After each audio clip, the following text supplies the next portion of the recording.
Are we getting hyped, my dudes?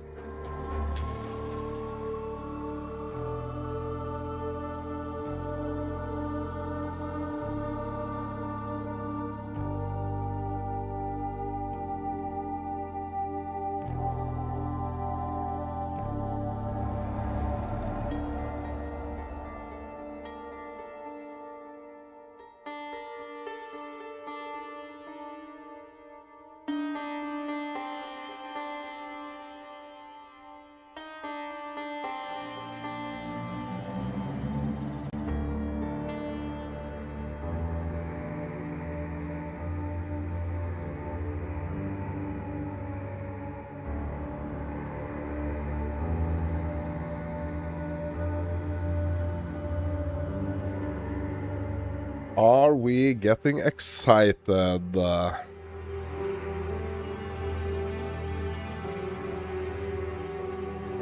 I've been dreaming, like, literally. I've been dreaming about this moment just a couple of minutes ago. As I was mega tired, I had to actually take a little nap. But I'm so glad that I heard the alarm.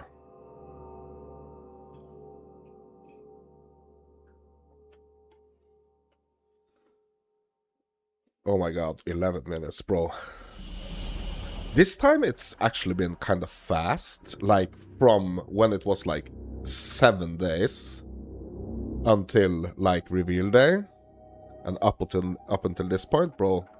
It's just been like poof. We're here now. You knew I would be streaming, so you came here first. Yes, you are welcome. I mean, you are welcome into the stream, my dudes. I hope we will get a really, really juicy reveal stream right now. I don't know if there's going to be like a Q&A after.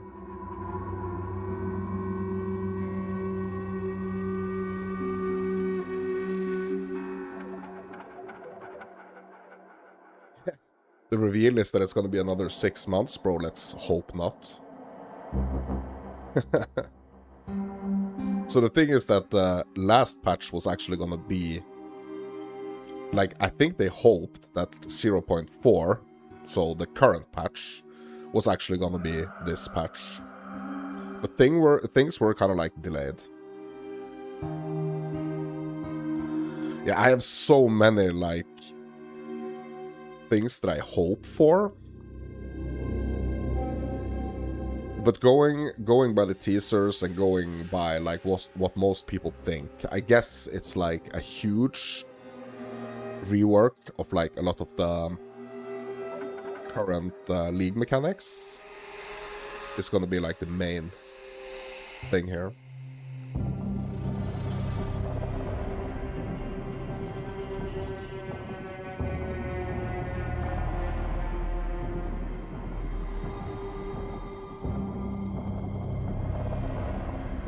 Jonathan is my dad.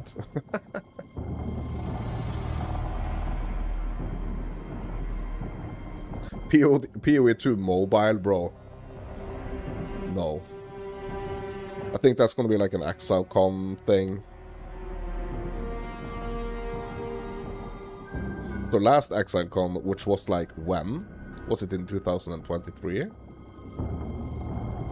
So, I think it was 23. That's when they... No, it can't be.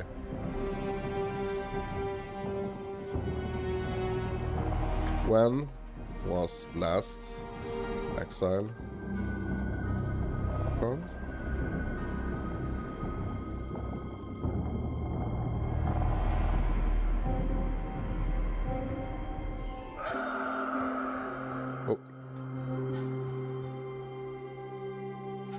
Yeah, okay, so it was in 2023. Okay. Yeah, so that's when they actually kind of announced that the PoE mobile was gonna come. And we basically haven't heard about that project since.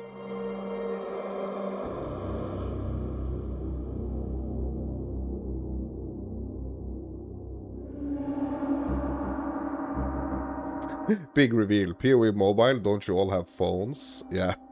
So if you haven't, if you haven't watched the meme of like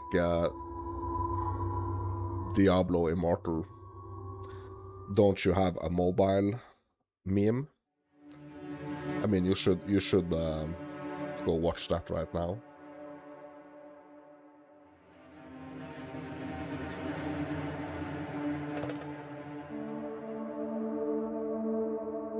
Yeah, so what I'm really hoping for, like, I'm hoping that we are gonna get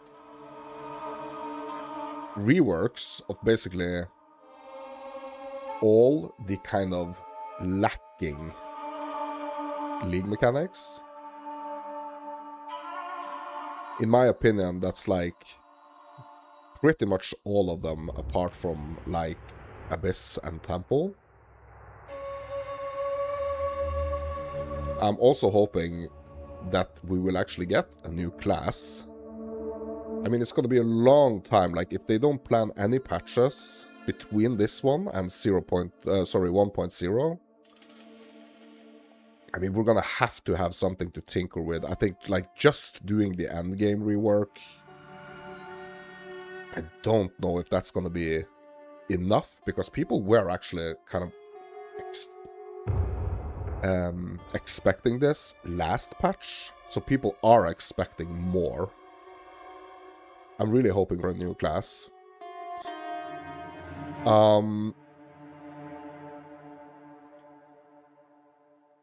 lot of people think that we won't get Act 5 without getting Act 6 as well.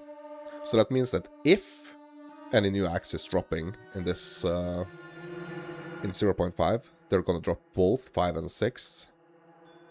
They did, so Jonathan did say, like a long time ago, like at least a year ago, that like the game was basically 80% finished.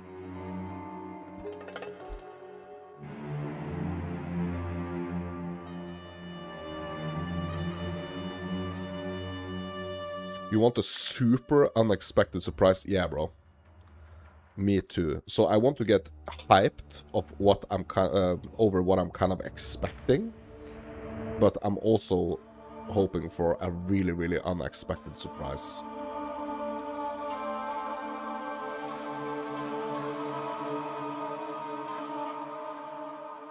So do we think that we're gonna get a new league mechanic?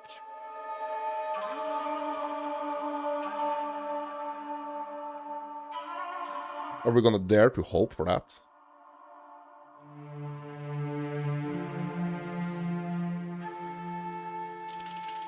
Four and a half minutes to go. If you have to go to the bathroom, if you have to grab a snack or a drink or whatever, this is the time to do it. Campaign skip? Oh my god, bro.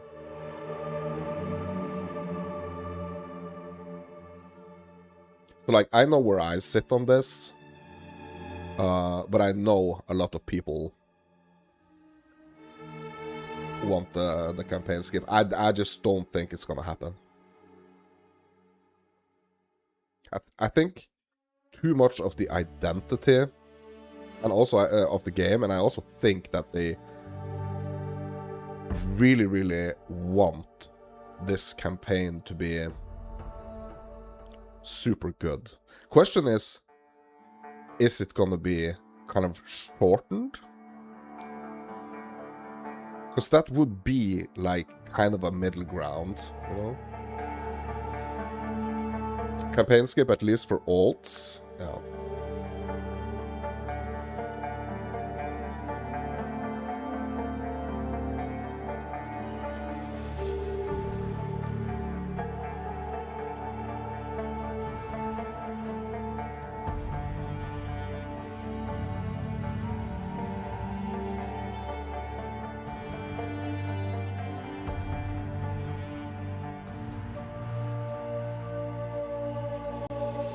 I wonder if we're gonna, if like this, if this reveal is gonna kick off by showing.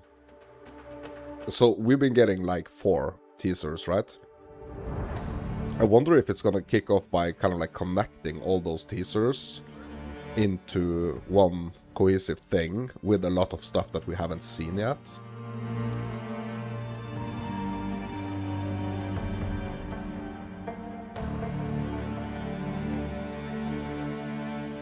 Two minutes and 20 seconds, my dudes.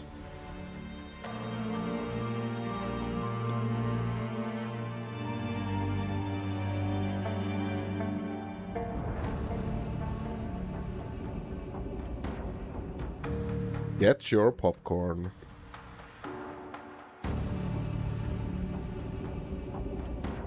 Yeah, and also the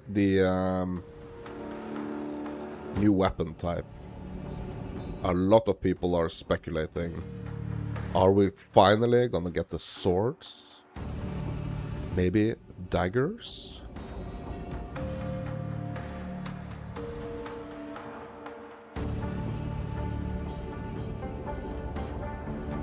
Yeah, now the chat is like really taking off here.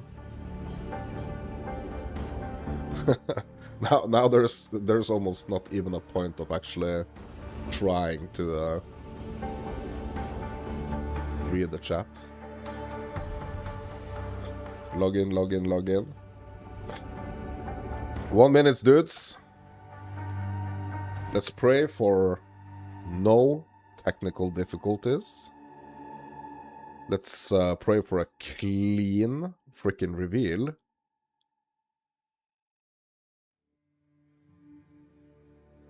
And let's hope for a Q&A.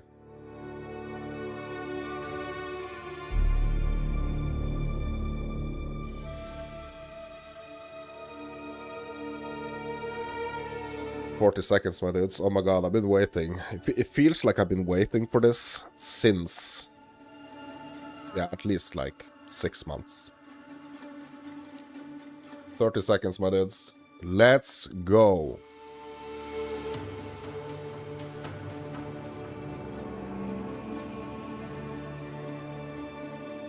Imagine Return of Cruelty.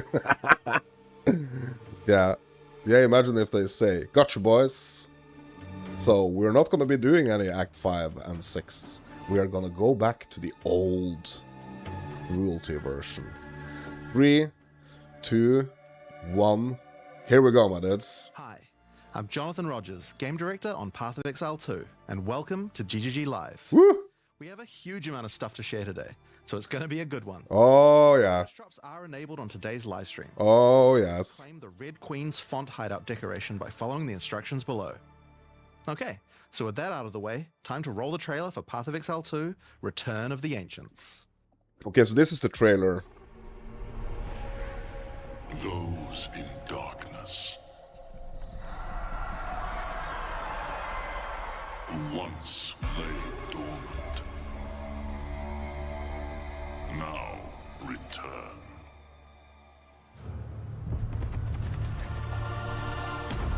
Okay, yeah, so this we've already seen.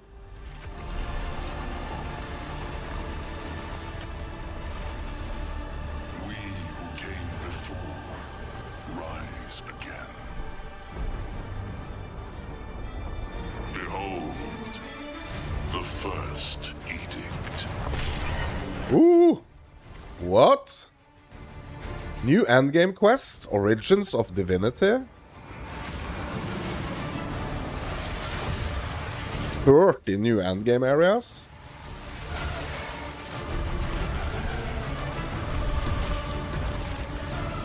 New Arbiter Pinnacle boss? Okay.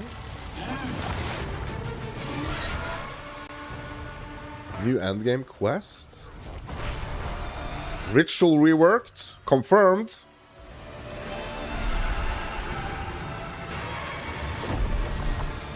Okay. New Ritual Pinnacle boss? Ooh.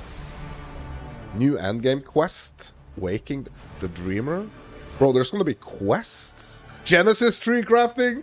Woo! Bro, and that Genesis tree looked even more. Breach rework? Exia, my dudes. Ooh, yeah. New endgame quest? Hare and the Raven? Delirium reworked. Oh my god. Oh yeah.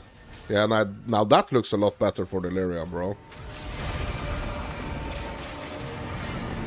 New Delirium Pinnacle boss. Let's go. New league. Runes of Alder. Bro. Remnant encounters. 25 Kalguran skills? What? Expedition rework. Hex, yeah, my dudes. Explore the ocean? What? What the heck? A new Expedition Pinnacle boss. Bro, that's a spider from the teaser. Hunt like it's your last. Continue the search. See what you can find. Atlas classes? Val Temple goes core. Yep. Atlas Abysses. Okay. 15 new bosses and pinnacles. Now see how your story ends. New Atlas passive tree, bro. Oh, look at that. New crafting systems? Rune forging? New Spirit Walker Ascendancy for the Huntress? I guess. Martial Artist Ascendancy? Bro, new Monk Ascendancy? Oh my god. 40 uniques? 40 new uniques? And much more? To face us is to face Damn. oblivion. Return of the Ancients. So we are actually getting a new league mechanic as well as like the rework of a lot of the old ones. Bro. Oh my god, bro. So as you can see, there's just so much going on in Return of the Ancients, it's hard for even us to keep track of it all. Now, we promised that this one was going to revamp the endgame, and I'm very excited to talk about it. But first, we've got to talk about the League. So to do that, I'm going to hand things over to Mark. Alright. Hi, I'm Mark Roberts, Ooh. game director on Path of Exile. What's up, Mark? Now, Fresh for boots, those of you bro. who are new to Path of Exile, each time we release an update, we also release a new league. Yes? Not only do we have a new economy, but we also introduce new content through the campaign, which gives you a fresh play experience right from the start of the game, as well as new mechanics, storylines, and in-game bosses. Uh-huh. In the Runes of Elder League, you will encounter a man being attacked by the undead in Clearfell. After saving him, he introduces himself as Pharaoh, a young blacksmith trying to bring back the ancient art of Ezomite runesmithing. He has been collating his discoveries in a tome and is keen to show you how runesmithing works. By inscribing symbols on these ancient Ezomite remnants, you can create all manner of old magics. Ooh. Fortunately, on doing so, the corpses of the nearby undead are revived and infused with some of the latent power, making for a difficult fight. Oh. Oh, cool. Okay. After defeating these monsters, Pharaoh realizes that runesmithing is a dangerous business, and he is going to need the help of someone a little more martially inclined to discover these secrets. He lends you his tome and asks that you note down anything you discover when you return to him. Okay. In each area in the Runes of Elder League, you will find a remnant, and as you approach it, you will notice that some symbols are already present, and some are waiting for you to fill them in. Depending on which symbols are already present, you will have different options for which items you can create using this magic. For example, if you combine Tempest and Lightning, you can create an Orb of Augmentation. Okay. So it is kind of like beast crafting in a way? It's like runes and beast crafting in one, right? But be careful. The symbols used to craft the items also empower the monsters around the remnant, who will be revived as undead to fight again with different properties depending on what runes you used. Uh-huh. So, if you use a fire rune in your recipe, the monsters will be empowered with fire. Or if you use a moon rune, lunar beams will rain down as you fight the monsters.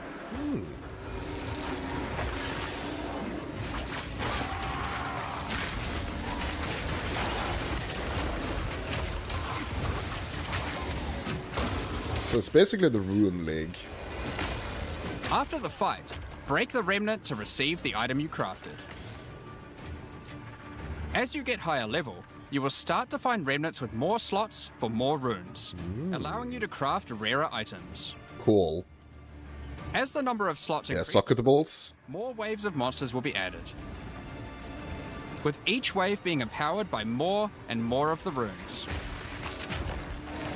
What is the Verisium that's dropping?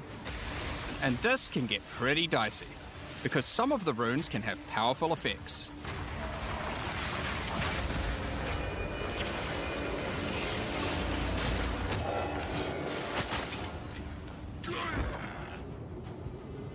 Like the Oath rune, which will cause one monster to be nominated as a leader, spawning waves of minions. The leader itself will be invincible, but killing its minions will deal damage to it. Aha. Okay, so you gotta kill the minions first to get to him, I guess.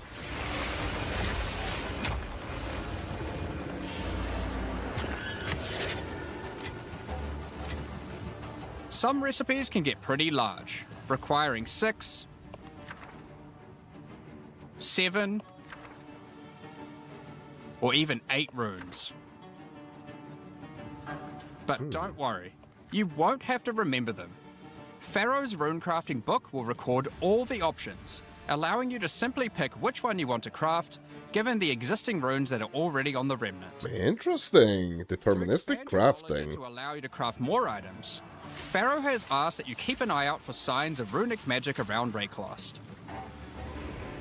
He wants to document anything you find in order to rediscover the secrets of Ezomite runesmiths of old.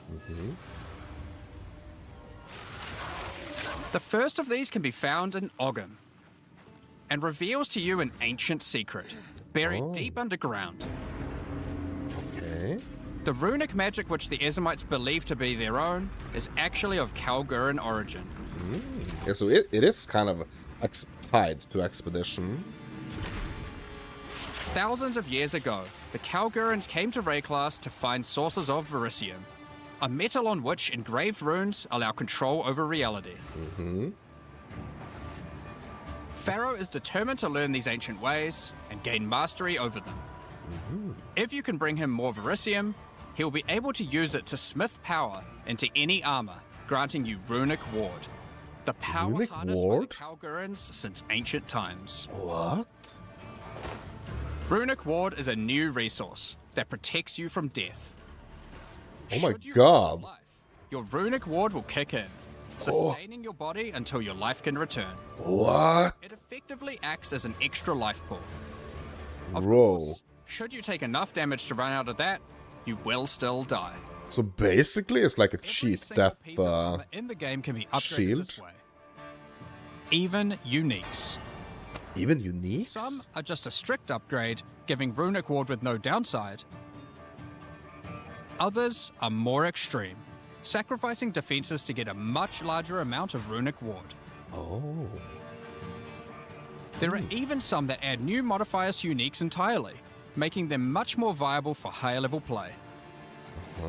But the Kalgurans use Runic Ward for more than just a defense. It can also be used to power many other magics. Instead of using gems created from corruption, the Kalgurans used runes of power and fueled them with Runic Ward. Many of the options available from Remnant crafting are new types of Kalguran skills that exclusively spend Runic Ward to wreak havoc. Bro, skill An crafting? example is Triskelion Cascade. Using it will cause your next spell to be triggered multiple times in a Triskelion pattern. You can use it with skills like Ice Nova that you cast from yourself, Ooh. or with something you target at a distance, like Comet. Oh my god. There are also skills to modify existing effects using runic magic, like Frost Flame Nova. Using this skill on a pack of burning enemies will transform the Ignite into Frostfire, both burning them and building up freeze at the same time. Ah. You have basic Interesting. buffs like Hollow Shell that guards all nearby allies, to more complicated mechanics like the Mark of Repulsion that creates a mark capable of pushing away all nearby enemies. What? Instead of spending mana, like skill gems do, all these skills cost Runic Ward, and unlike gems, they don't have a color. This means that they don't care about attribute requirements, or what kind of weapon you use. That's These skills crazy. are designed to be used on any class, Oh, and so wow. often interact with mechanics that apply across many characters. By combining different runes together, the Kalgurans were able to support their runic abilities, and you can as well.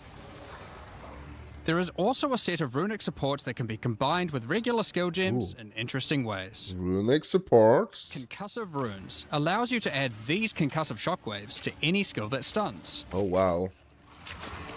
That's cool. while Runic Infusion lets you spend ward to directly empower the damage on any skill.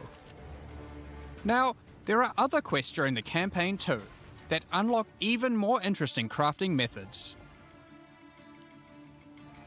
Buried deep in the jungle in Act 3, you can find the Mystic Refuge, containing even more secrets for Pharaoh to learn from. Using this knowledge, he gains the ability to reforge unique weapons. With this technique, many low-level unique weapons can be upgraded to do significantly more damage. Oh, Now, wow. we've been able to take a bunch of uniques that had interesting modifiers, but were not in-game viable, and give them a bit of a boost to get there. And it's not just low-level uniques. All Kalguran uniques are able to be runeforged this way too, and they can do some pretty interesting things. Like Searle's Grit, a new unique, which when runeforged can get one of several different outcomes. Now, there is still so much more that you can craft with remnants. There are also 100 new runes, as well as many other new crafting currencies. This is the runes of Eldur after all, and some of these runes have quite powerful effects. Bro, it's bringing a total For new example, crafting system, like, This elemental Big conversion one. rune will convert all the existing mods on a non-unique weapon from one element to another. what? Using it, you could combine a weapon with all 3 elemental damage mods into a single element, making a weapon with massive amounts of cold damage. Wow. There is also a rune that lets you destroy your rune sockets to turn them into a dual socket on your item. What? There are even crafting meta runes that can unlock new types of mods when used with regular crafting. For example, this Rune of Chronomancy will unlock a set of time-related mods to be crafted on your boots. What? Once placed inside, use regular crafting orbs to attempt to get new mods like cooldown speed or increased skill effectuation. What? You can also create a new type of currency called alloys. Using Alloy? regular metals alloyed with verisium, new modifiers not normally available can be directly crafted onto your items. Using Bro. imbued alloy could improve your ailment damage, for example.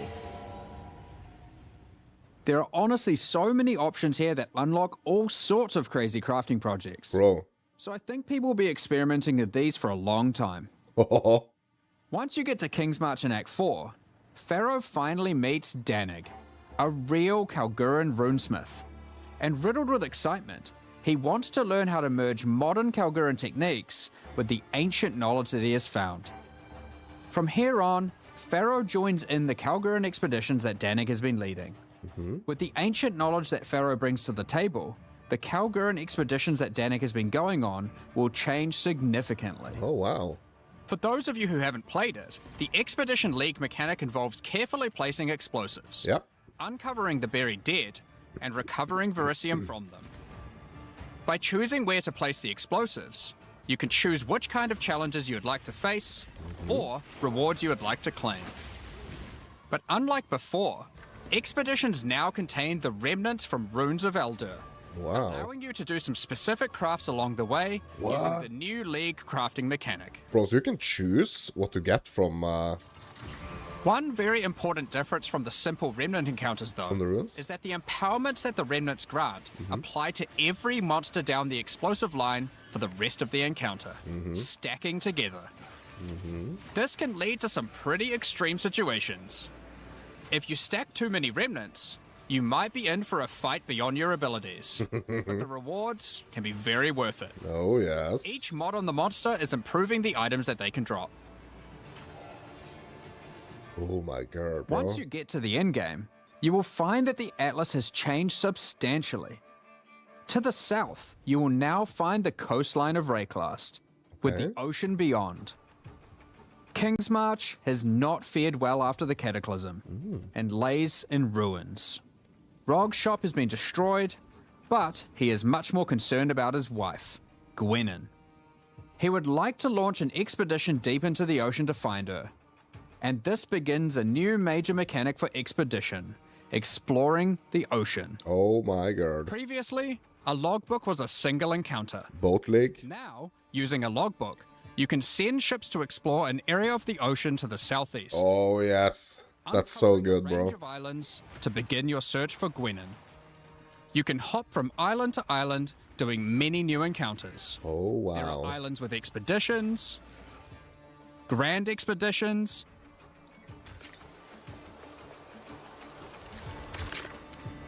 new bosses, and all sorts of other unique things to find. Eventually, you will find the island that Gwenyn has been holed up on. It turns out that she has found the tomb of an ancient Kalguran, Medved. While she appreciates you coming to her rescue, she is still keen to blow open the doors of the vault and take whatever you can find inside. Oh. It's just a shame that Medved isn't as dead as you previously assumed.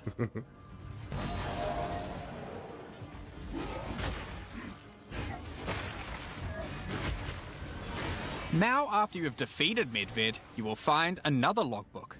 And this time you can use it to choose which direction you want to explore. Oh wow. So you can expand. The ocean is vast. Oh, wow. It contains a huge number of new islands to find. Wow. With each logbook, you can explore one sector, and you can go as deep as you like. Oh, what? There are all sorts of interesting objects to uncover and dungeons to explore. Bro, so it's kind of like a delve?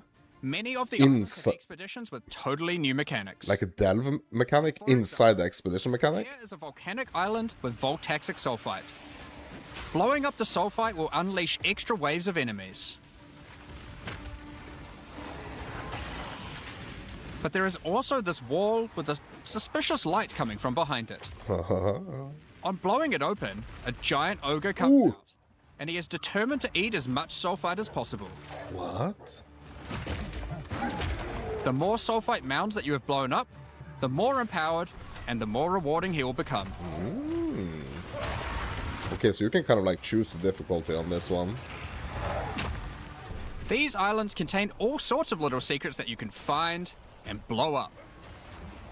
Free trapped wisps, blow open root doors, Bro, it is almost like even expedition. raise ancient precursor technology. It's almost like And of expedition course, more bosses. turned into There are delve here. more and further vaults to blow up, and one of them in particular is pretty important. I mean, how Tomb of Uhtred. how the is Star Drink. delve actually gonna be after this?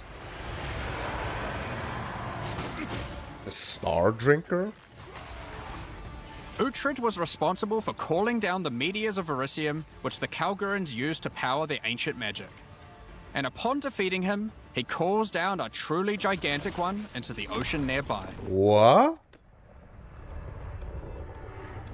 On visiting it, you find that it is shrouded by a strange energy emanating from the Verisium core of the meteor within. There is What? something growing in there, and it can't be anything good. In order to gain entry, Danik suggests that the Triskelion Flame, an ancient Kalguran artifact that can absorb and cancel the effects of Verisium magic, could be used to enter. But to find it, you will need to locate the Tomb of Olroth, leader of the Knights of the Sun. Defeat him and gain access to whatever eldritch nightmare is growing inside. Now, we're not going to spoil the boss, but one thing you should know is that the Verisium that makes up the core of the meteor is of a quality that has not been available for millennia. Oh, that's super cool. Bringing this to Pharaoh and Danig should allow them to forge some objects of power, the creation of which has been lost to time. So that's the League, and there is a lot going on. To sum all that up, there is a new encounter with over 30 new monster types and over 30 new rune modifiers to enhance them. You can create more than 100 new runes to craft your gear, as well as dozens of other new currency items. And there are new quests added to the campaign to unlock even more new crafting options. Rune forging armors, upgrading uniques, dozens of new Kalguran skills and supports, That's so cool. New tons skills. of new islands to discover by exploring the ocean, 5 new bosses, including a new pinnacle boss, and a bunch of new uniques to top it off. Woof. But there is still a ton more to come. It's time to talk about the massive changes to the endgame. Yep. For that, I'll hand it back to Jonathan. Now, as Mark hinted at before, the endgame atlas is very different now, and the ocean to the south is the least of the changes. The entire area around your starting location is now teeming with new questlines and things to discover. Will you investigate the strange forest to the west? The cracks in the earth to the east? Or perhaps visit the ruins of a Val city in the north? Ooh. The atlas now has fixed points of interest at specific locations, giving you specific objectives that are easy to find. Like before though, no matter which objective you choose, going to towers to see what's out there is always a good idea. The first time you do that though, something new happens. The earth shakes, and a gigantic fortress rises from the earth. What? A remnant of the ancient precursor civilization. Okay. Oh. The cataclysm of the beast has caused an ancient protocol to be invoked. Should corruption ever take hold to this degree, the world must be scoured and purged of corruption. You will need to make your way into the fortress and activate the gates. Gain the keys to reach these ancient precursor weapons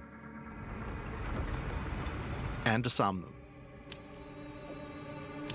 But this will be no easy task. The fortress has many areas to explore and many new things to find. Ooh.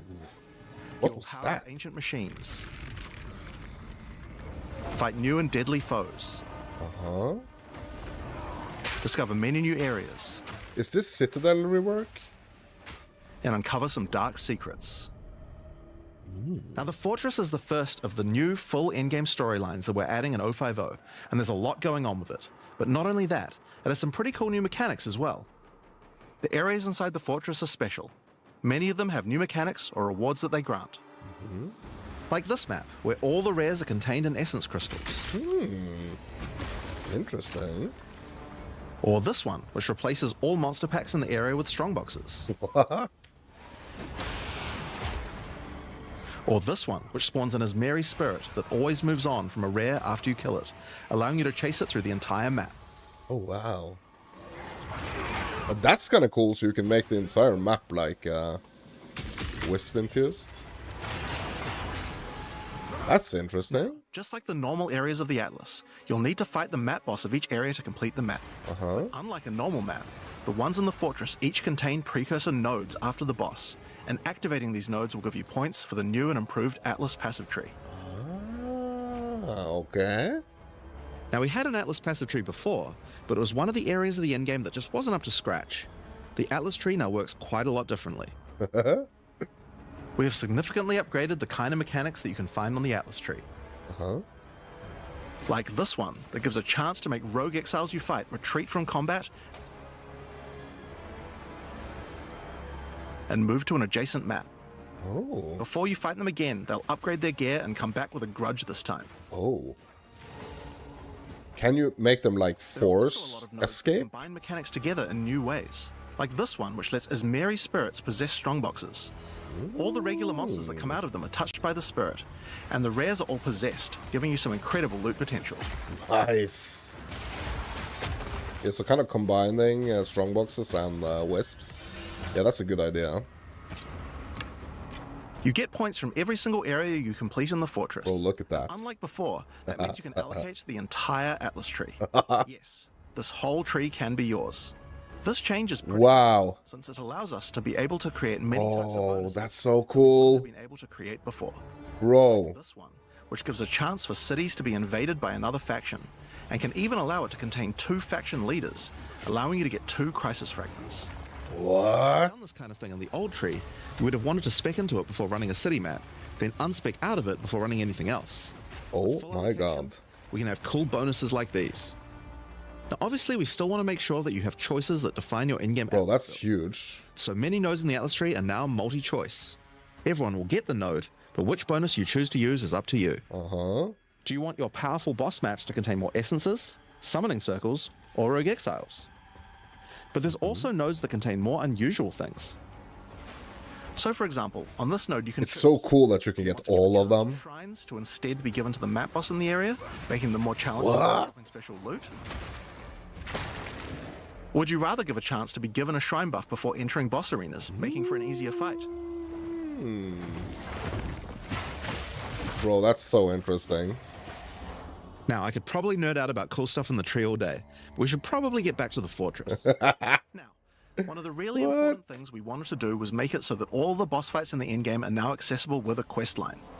That means that to fight the Arbiter of Ash for the first time, you don't need to get lucky by finding keys. They will be in fixed locations and there's a quest to get them. Okay. But the Arbiter of Ash is no longer the pinnacle of Path of Exile 2. For that, you'll need to travel into the very center of the fortress. An incredible challenge awaits you, should you choose to go there. After the storyline, you still unlock keys for pinnacle bosses in the usual way, exploring the world and finding the keys required to get to them. But we have added a lot more interesting things to find out there as well. There are now all sorts of mechanics that can spawn on maps in the wilderness. For example, some maps might spawn as a rogue exile hunting ground, containing multiple rogue exiles who are there to hunt rare beasts. You might come upon them in the middle of a fight and be able to take out both of them. Or a map of champions that makes all the natural inhabitants of the area into magic monsters. Or this one that Interesting. causes all shrines in the area to release as merry spirits when used. Once you have explored and found your keys, you can return to fight the pinnacle in the fortress again. But this version of him will be harder. And not only that, he will have new unique rewards as well. Each time you fight him, you get the ability to activate one section of the fortress, and any maps that you didn't finish there will be automatically completed, giving you all the Atlas points.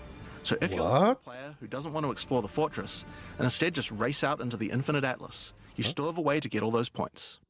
So that's the Origins of Divinity storyline. It's a huge Choices. amount of new content, with a ton of new areas, 5 new bosses, including a pinnacle, with a bunch of new unique items.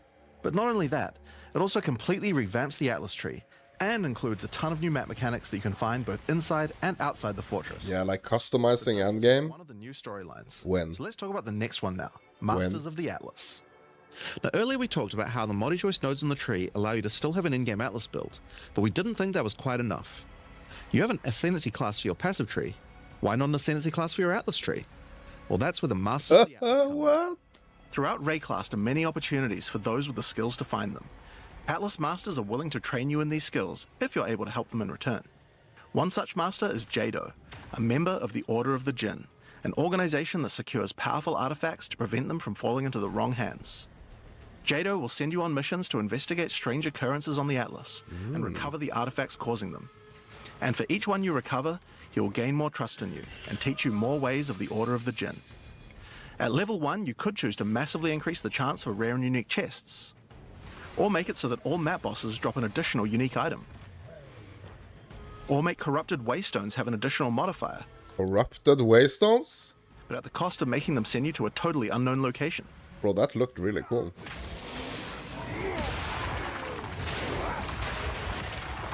Each mission you complete for Jado will unlock another row of abilities and give you another point to allocate, letting you choose how you want to specialize. Wow. But there are other masters too. For example, Hilda. Hilda is a member of a guild of monster hunters. She will send you on missions to assassinate specific deadly creatures around Rayclast and harvest their parts. In exchange, she will teach you her monster hunting skills, like this one, which adds a 25% chance to upgrade any map boss to a powerful version. Or this one, which makes his Marian spirits no longer possess rare monsters, making them go for the unique bosses in the area instead. You might notice that many of the effects on these are both upsides and downsides. So Hilda, for example, can make it so that you only get one attempt when fighting pinnacle bosses. But in exchange for that, they always drop 2 uniques. Because of that, we wanted it to be easy to swap between them depending on what you're doing.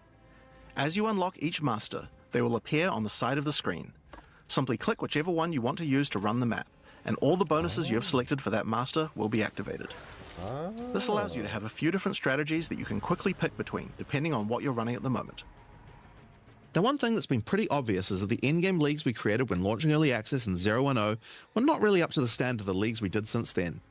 Fate of the Vaal and Rise of the Abyssal just have a lot more going on than Delirium or Expedition, for example. We wanted to do a serious upgrade to all of these mechanics before we do our 1.0 release, and so that's what we've done.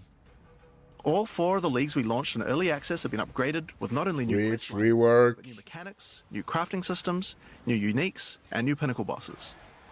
One of the really important changes we made to all the leagues is that you can now find them on the Atlas in specific locations, and each one has a quest line that will lead you there to being able to complete the league, along with its Atlas tree and its pinnacle boss. This is true even for the leagues that we didn't do major redesigns to. So let's use Abyss as an example. When you first encounter one in the endgame, you'll get a quest that leads you to the east, where you will find these mega abyss cracks in the earth leading away from the Well of Souls. All the maps along the cracks will contain abysses with special properties, and mapping along these cracks will close the Atlas scale abysses, giving you points for the Abyss Atlas tree. At the end of each Atlas abyss, you'll find an Abyssal Depths with the boss fight for one of the Abyssal factions, giving you a guaranteed way to fight them. Nice. After completing all 3, you'll get a key for the Well of Souls, allowing you to fight the Vessel of Kulamak. This kind of thing makes an in-game league so much more friendly for new players, giving people obvious goals and a guided experience. That's very good. That's very good. So let's talk about the first of the upgraded leagues, Delirium, and its new storyline, The Hare and the Raven. As you may remember, during Act 4, you were tricked into releasing an ancient entity from a Karui prison known as Tangmazu, the Raven Trickster. Tangmazu delights in breaking the minds of those who step through his mirrors, and when touching one, he will attempt to destroy your mind with twisted abominations generated from your worst fears. In Return of the Ancients, the first time you approach one of his Delirium encounters in the endgame, you will find Elder Maddox locked in a trance. His mind is trapped in one of Tangmazu's delusions, and you will need to free him.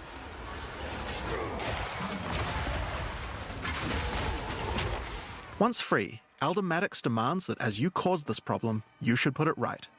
He asks you to travel west to the Withered Willow, the location he believes that Tangmazu first gained his powers. Want to play it now? As you travel there, the Raven Trickster will attempt to break your mind. Each map around the Withered Willow features Delirium encounters. Now this is more than a simple quest upgrade. The mechanic of Delirium has been overhauled and expanded. At the bottom of the screen, there is now a bar that indicates how deep into Delirium you are. That's great. You can see which direction leads deeper by looking at the fog, and the deeper you go, the more challenges you will face. By looking at the bar, you can see how long you have until the Delirium ends. And you can also see special encounters that you will face if you're able to go deep enough into the fog. At the end of the bar is always the boss of the map, but we now have a variety of other encounters that you might find as you explore the horrors of your own mind. For example, you might encounter a purple mirror shard that when shattered will cause all the enemies to become more nightmarish. After hitting this, you'll notice the Delirium demons are enhanced, significantly more powerful, larger, and scarier in general, along with more rewards. Or should you encounter a red mirror shard, you'll be sent into the depths of your mind.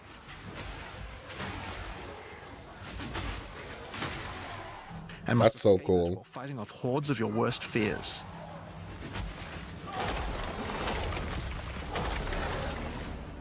If you are able to do so, you will gain a powerful amulet with 2 instilled notables on it. Okay. Once you reach the Withered Willow, Elder Maddox discovers that a shard of the mirror is missing. You will need to track down Tangmazu and restore it if you have a hope of discovering how to defeat him, and that means entering the Raven Trickster's mirrors in an attempt to locate him. Each area around the Withered Willow contains Delirium encounters, so that's a good place to start. As you do Deliriums, some of the special encounters will drop liquid emotions. Normally these emotions can be used to install amulets to add notable passive buffs to them, but in Return of the Ancients, emotions have a new function as well. Each one now has the ability to add crafted mods to jewels, allowing you to add specific mods to an item slot that can be quite difficult to roll. For example, Liquid Despair will allow you to add critical hit chance, while Liquid Suffering will allow you to add movement speed or Air of Effect to your jewels. But there are many more. Interesting. Once you've done enough Delirium encounters, the Jewel location of a crafting? Grand Mirror, an entrance into Tangmazu's realm, is revealed. But it won't be that simple to enter. Using his powers, he reflects the map boss for a ridiculous and powered fight, then destroys the entrance into his realm of madness.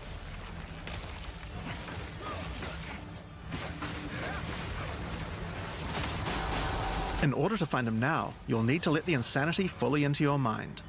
A strange fruit is left behind which you can consume to fully embrace the madness in an attempt to reach the Raven Trickster's realm. Oh. Consuming the fruit will cover an entire area of the Atlas and fog, and every map you do in the fog will get progressively harder and harder to explore the deeper reaches of your mind. So cool, bro. At some point you enter a new layer. A simulacrum of your memories, twisted and perverted by the Raven Trickster. Should you be able to complete the simulacrum, Tangmazu will believe that you are worthy of a true challenge. And will let you take the remaining shard of his mirror, allowing you to enter his realm of madness back at the Withered Willow. If you dare to face him, it will be a fearsome challenge. Oh.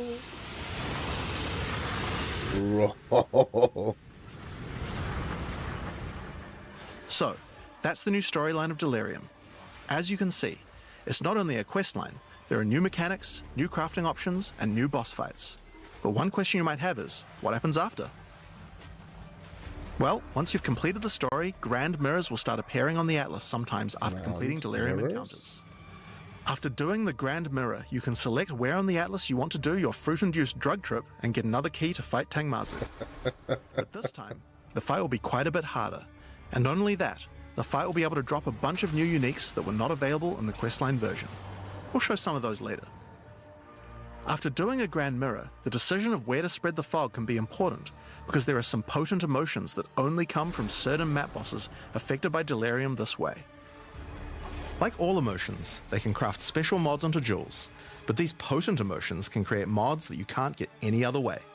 So for example, Potent Liquid Melancholy is an emotion that can only come from human bosses, and allows you to add a variety of on-hit effects. Also, you might want to try instilling amulets with these emotions.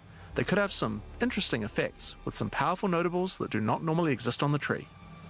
Like Storm's Rebuke, which makes Armor Break boost your cold and lightning damage. But also notables from a clearly deranged mind, like Calm's Blessing. This skill allows you to ancestrally boost fire spells after using a Warcry. How about using an Ancestral Flame Blast?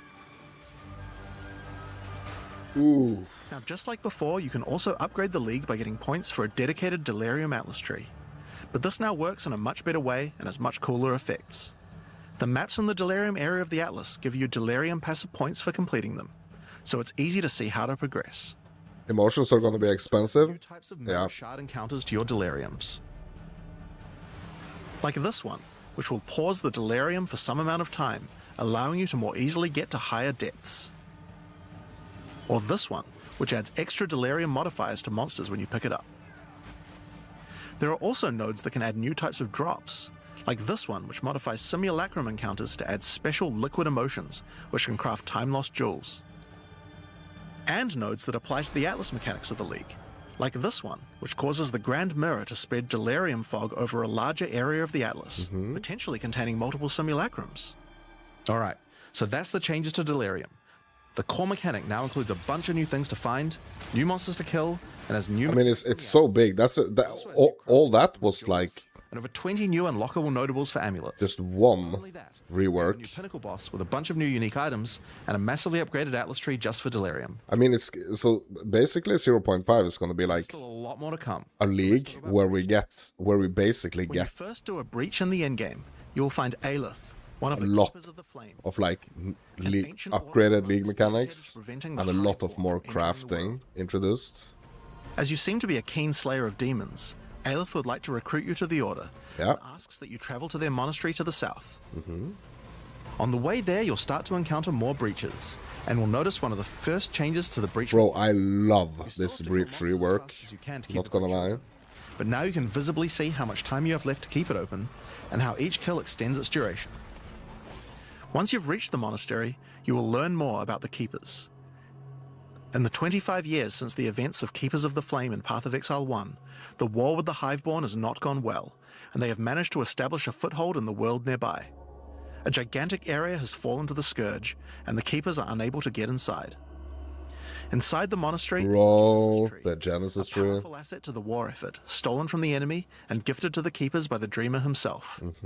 Using the tree, Aelith could create a breach stone and penetrate the Hiveborn foothold, but without Hive Blood, the tree has withered.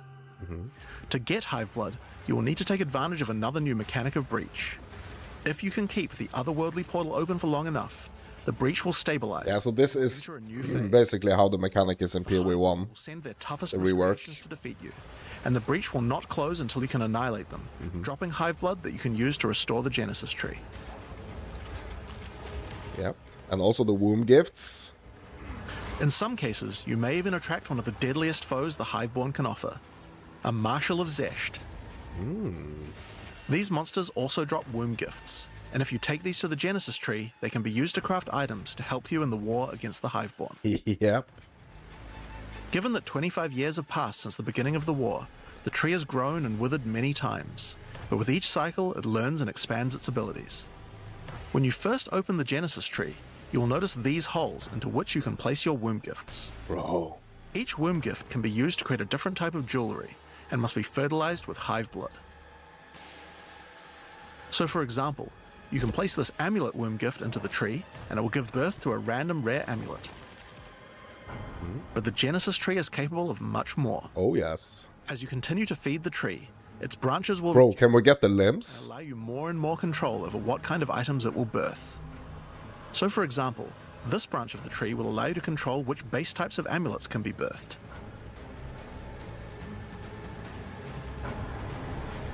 And as you go deeper, it will even allow you to create new base types that you can't get anywhere else. What? Really? Like this one, which gives you an entire spirit skill for free. Or this one, which has a rune socket in it. Bro, that's To so the left and right cool. are branches that will let you control which mods the amulet can get, including making sure that they're higher level, or controlling which specific mods that they will always have. Yeah, it's really huge. The tree is huge, but it's also like With 15 points to allocate, kind of you'll have to choose deterministic, wisely how you want to specialize your crafts. which is really cool. But it's worth noting that this tree doesn't have any cost to respecking it. You can enable or disable the nodes at any time. by Oh, clicking that's on them. great. That's great. On rings, we've also added some really interesting new crafting options as well. You have a bunch of new base types like these, but you also have entire new classes of mods that can be added. The right-hand branch of the ring tree adds an entire new set of caster mods to rings. From basics like extra elemental damage for spells, or more niche options like this mod that increases the rate you gain seals for Unleash.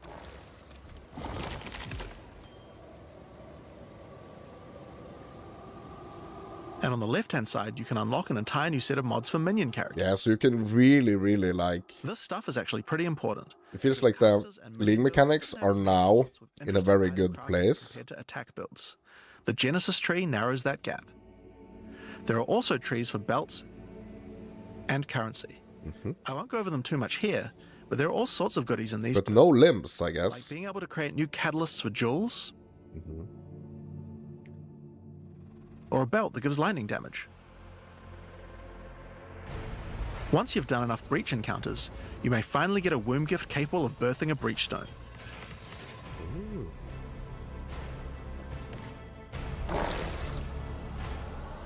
And you can then use Okay. it on the Hiveborn incursion. Uh-huh. Okay, so this is how we get the breach True stones. extent of the breach demon's foothold Ooh. becomes clear. They Whoa. have not only transformed the land, but constructed huge sky hives Yeah, as well. currency is one of them, yes. When you enter the outskirts of their realm, you will discover breach hives.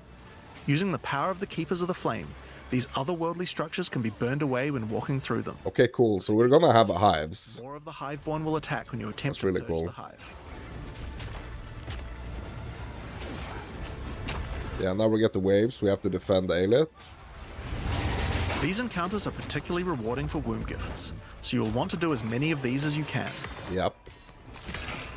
But your real goal are the sky hives deeper into the domain. These twisted creations are securing the demon's entry into our world. Inside the very center are the Breach Lords Tool and Ash, and you will need to defeat them if you want to get rid of the foothold once and for all. Now, once you've completed the questline version, there is still more to do. You will find other breach domains on the Atlas randomly in your travels. For each one, you will need to find a breach stone, destroy the sky hives, and defeat the Breach Lords. And doing these encounters is what will give you access to fight Zesht, the existing Breach Pinnacle boss, which you can access by communing with. Bro, each of these freaking League mechanic reworks are like completing the its quest line for own Breach, you will freaking also be mini gaining game points for the Breach Atlas tree. at this point. And there are a lot of cool new options here. This node will cause breach hives to spawn outside of the hiveborn domains on the Atlas. And this one will give Aelith additional abilities that you can use while attacking a hive. Like this one, which causes all hiveborn in the next wave to be magic, drastically increasing their difficulty in exchange for way more items.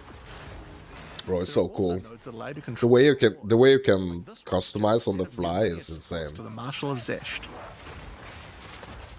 Or this one, which lets you control which womb gifts you will get. Reading There's also some program. nodes that affect the Genesis tree, like this one, which will cause Zesht to drop his head, which when returned to the Genesis tree, will grow a grasping orchid on the side of it.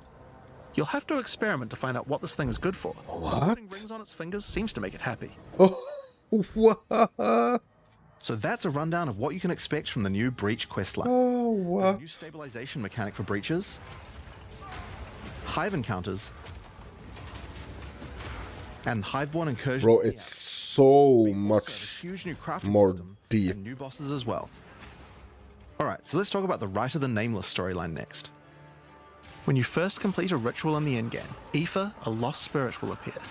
She appears to need your help, but isn't able to communicate more than a few words, beckoning you to come to the Wildwood. Like the other leagues, Ritual now has a place on the Atlas to call home. The Wildwood could be found to the west. When you first arrive there, Aoife's spirit will guide you in, where you will discover that inside the Wildwood, spirits can take physical form. Aoife has been bound to this place by the King in the Mists, and requests that you free her, but in order to do so, you will need her body, currently in possession of the King. To reclaim it, you will need to gain an audience with him. Inside the Wildwood, there are many ritual encounters to complete. Like before, in each area, triggering rituals will resurrect the nearby bound monsters to attack you, and killing the monsters will give you tribute. In addition, each ritual you do in the area will add the monsters from the previous ritual, What? making the encounters much more challenging the more rituals you complete. Oh, wow. That's Once you've interesting. completed them, spend your tribute to get items. Now, an important change to the rewards of Ritual is that all the items in the reward window are now uniques or omens, making this league's rewards much more valuable than before. What? All the items are Nameless either going to be King, uniques. You need to sacrifice tribute to him. Any remaining Or tribute you omens? don't spend can be sacrificed this way to fill up this bar. Oh, Once you have enough tribute for an audience, return to the Wildwood to divine his location with the Nameless Shrine. His location will be Wow. revealed deeper in the Wildwood, and you will need to make your way to him, kill him, and get Aoife's body. you grab Using her? her body, you can attempt to release her spirit, but this is when you learn about the true threat of the League. The Wildwood is built on top of an ancient prison. The King in the Mists didn't gain his power out of nowhere. He was granted it by an ancient being of darkness known as the Bodark. Seems like And the tributes are now Nameless King's use of worth this it, power has been yes. causing the prison to weaken.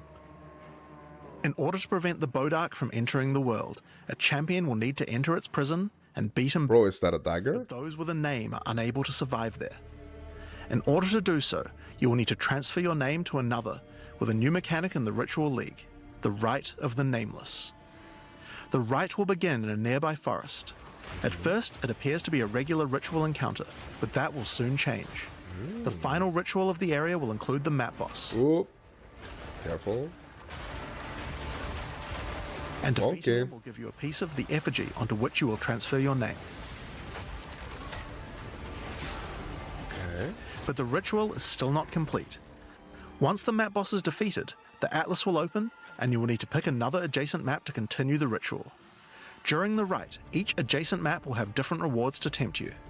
So for example, if you go in this direction, you gain significantly more tribute. But if you go in this direction, the uniques in the reward window will turn into currency instead. You can also sometimes get offered specific items that will be added as rewards. So in this case, you'll have to choose if you want to get 5 Chaos Orbs or a Mage Blood. Difficult decision, I'm sure. Now, as this is one continuous ritual, the encounters in the next map won't start from scratch. They contain all the monsters that were gathered from the rituals of the previous map as well, making them harder and harder. And that includes the map boss too. You will need to defeat both map bosses in the final encounter for your next effigy. You used to hate to reroll for Still omens? doesn't end Yeah, there. word. Pick another map, another reward, and add another map boss to continue until the What? the Nameless is complete. 4 It will bosses? take 5 maps in all, and will be an incredible challenge. 5 bosses at the same time?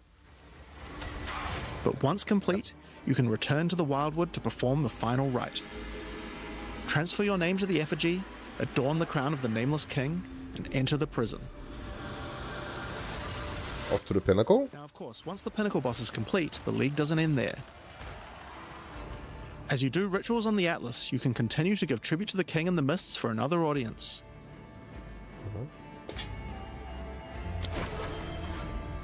Pick another forest to begin the Rite of the Nameless once more, and this time with a harder pinnacle boss and new unique items to find. Bro. Of course, we've also significantly upgraded the Ritual Atlas tree. Get points by completing maps in the Wildwood, and you'll be able to unlock some pretty cool nodes. Some of them affect the Rite of the Nameless, like this one, which extends its duration. You thought fighting 5 map bosses at once was hard? How about 6? Or this one, which makes maps during the Rite have more reward mods, often having 2.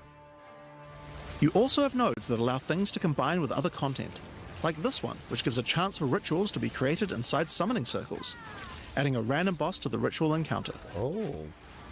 There is even a node which adds a new type of possible ritual, the Audience with the Queen, which causes the Bride of the King to sometimes appear. What? Okay, so that's ritual. But let's have a look at what this means for in-game content as a whole for Path of Oh, Exile 2. my god. When you include the expedition changes made by the League, we have a total of 5 new in-game storylines, each of which has a hub, crafting systems, areas to explore, NPCs, and a pinnacle boss as a capstone. Not to mention the Masters of the Atlas storyline as well.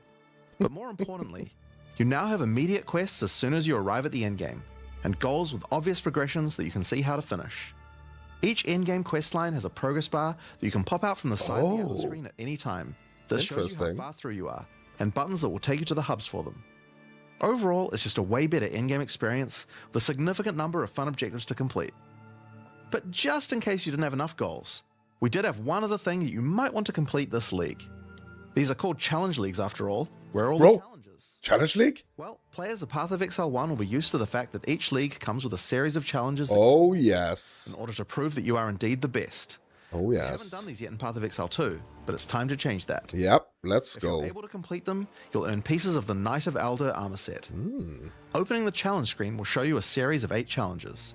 After completing each one, anyone in chat or in the forums will be able to see your prowess. Bro, only 8 challenges You'll though? get a statue to put in your hideout showing anyone you trade with how many challenges you've PoE 1, it's 40. You'll earn the first piece Right. of the armor set after doing 2 challenges, and the full armor set after completing all 8. Yeah, but they're kind of starting a little bit You'll encounter in Return of the Ancients. slow, But I what about guess. some new tools to fight against these new pinnacles with? Well, we also have some new Ascendancy classes as well, but to introduce them, I'll hand you guys back to Mark. As Jonathan said, we have 2 new classes to show you today, the Spirit Walker and the Martial Artist. Let's start with the Huntress's new class, the Spirit Walker. Spirit Walker. The Spirit Walker has developed an affinity with the Asmerian animal spirits. She is able to infuse the power of multiple spirits at her choosing.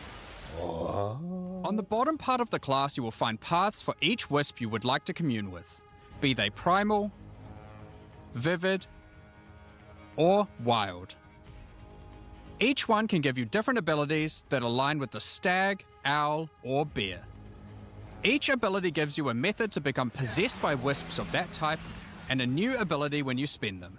Bro, that's The so stag cool. allows you to summon stampedes when you attack. That's so cool. The owl grants boons in the form of their feathers, which adds extra projectiles and enhances the projectile speed of your next skill. What? And the bear simply summons a giant bear companion to your side. The bear will maul, slam, leap, and do intimidating roars to debuff your enemies. Now you can specialize more into each of these wisps, but if you want to combine all three of them, then a new hidden power will be unlocked, the power of the Sacred Wisps. This node is free and enhances the quality of all three of your spirit animals. Your bear will take some of the damage you take and grant you life regeneration. Your Wow. stags will become more aggressive, leaping towards enemies. And your owl-empowered skills will leave a trail of soaring ground behind them. But that's not all. The Spirit Walker has other powers beyond wisps, such as Idolatry, which can give you large bonuses for using idol socketables in your equipment. And this one, which is my absolute favorite. The Spirit Walker, having attuned herself with nature, can gain the ability to tame beast bosses. Opening up Bosses? a whole suite of very cool options for your build. What? Maybe you tame the mighty Silverfist in the jungle depths. What? Or maybe a three-headed chimeral beast in the chimeral wetlands. What? Oh my god. Or then there's a giant frozen owl beast. Oh the my frozen tower. god, bro. There's so many choices.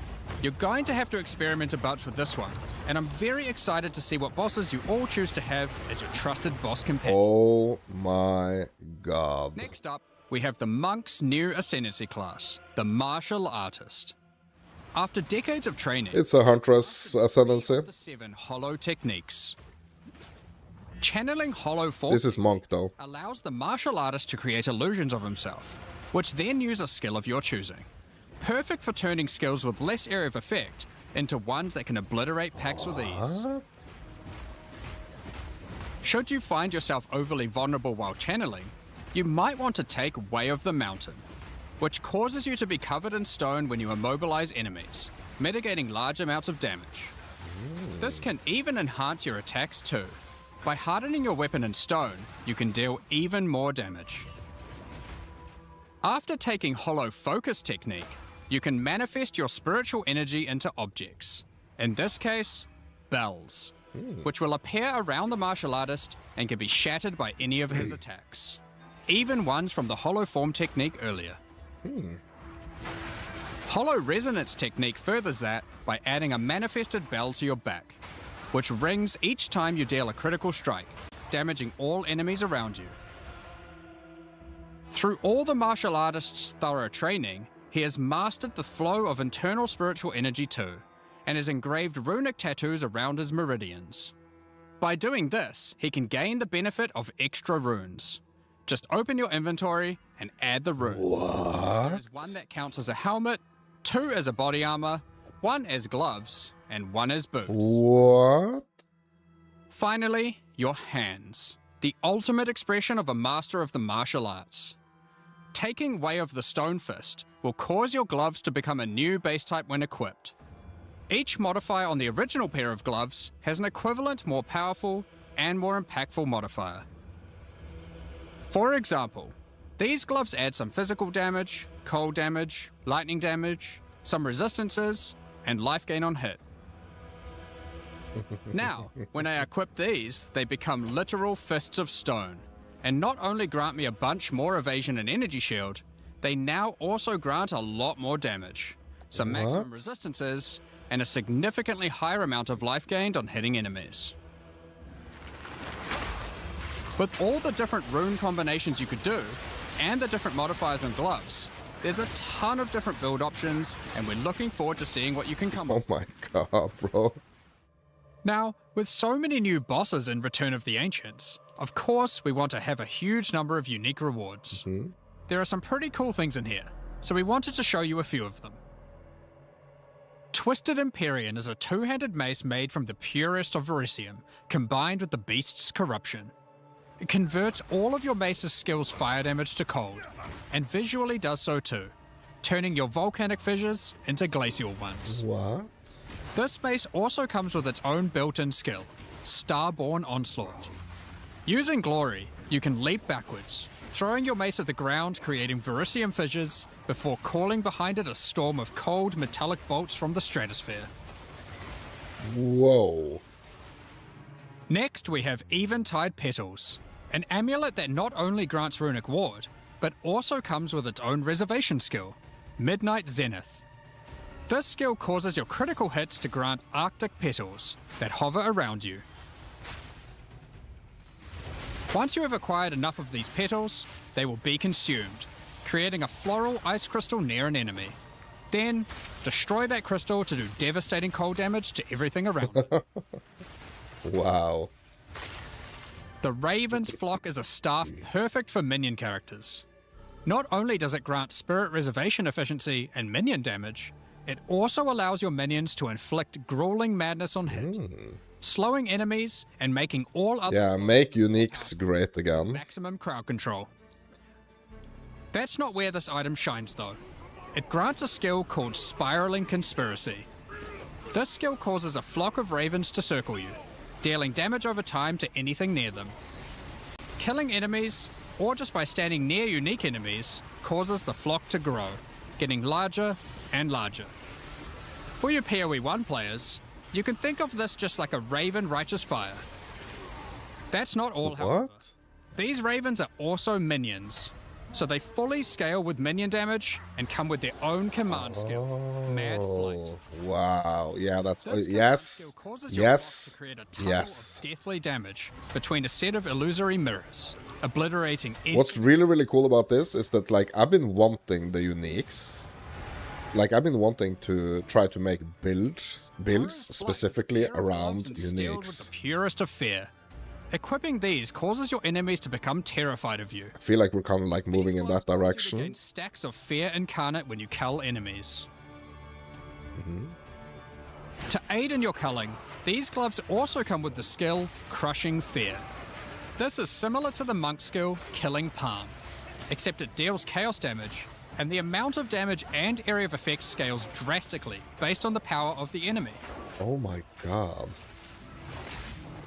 As you use this, gain your stacks of Fear Incarnate, which increases your culling threshold, meaning enemies become easier and easier to cull, even to the point of being able to instantly kill. But look at his skill. Look at his like skills down here. Sylvan's effigy is a scepter for those wanting. He to only break he was only like It allows you to have any number of companions using of 2 different of them. types, So it's gonna be instead of the like normal restriction of just one per type. kind of like the What makes this cool one is the skill Asmerian wolf companion it comes with. build. This is a persistent minion that bites foes to maim them, leaps to cause bleeding, and even howls to buff nearby allies. Additionally, it comes with the command skill Eternal Hunt, which when used it will howl, calling on the spirits to manifest spectral wolves to ambush all foes around you. Oh, it's oh my god. Liminal Coil is a crazy wand. It allows you to apply as many curses as you please, but those curses will have no effect. What's the point then? 2 reasons. Firstly, your spells gain a bunch of extra physical and chaos damage for each curse on enemies. Secondly, Like a is the buff? skill it grants called Coiling Bolts. This skill is a projectile spell that fires coiling physical and chaos projectiles with every cast. What makes this skill truly special though, is that it will split and chain through every cursed enemy, causing an absolute ruckus. See for yourself. Periphery is a unique bow, which utilizes all the powers of the Asmerian spirits by dealing damage of all elements. And all elements can cause all ailments. What? The coolest thing about this bow, however, is the Asmerian Swarm skill. These are minions that are summoned when you kill enemies. They will pursue all nearby enemies. Bro, this like just opens up an inflicting a debuff on extreme them amount boosts your of elemental damage even further. build Watch options. as you mow enemies down, and the swarms of Asmerian wisps aid you, melting enemies one screen at a time.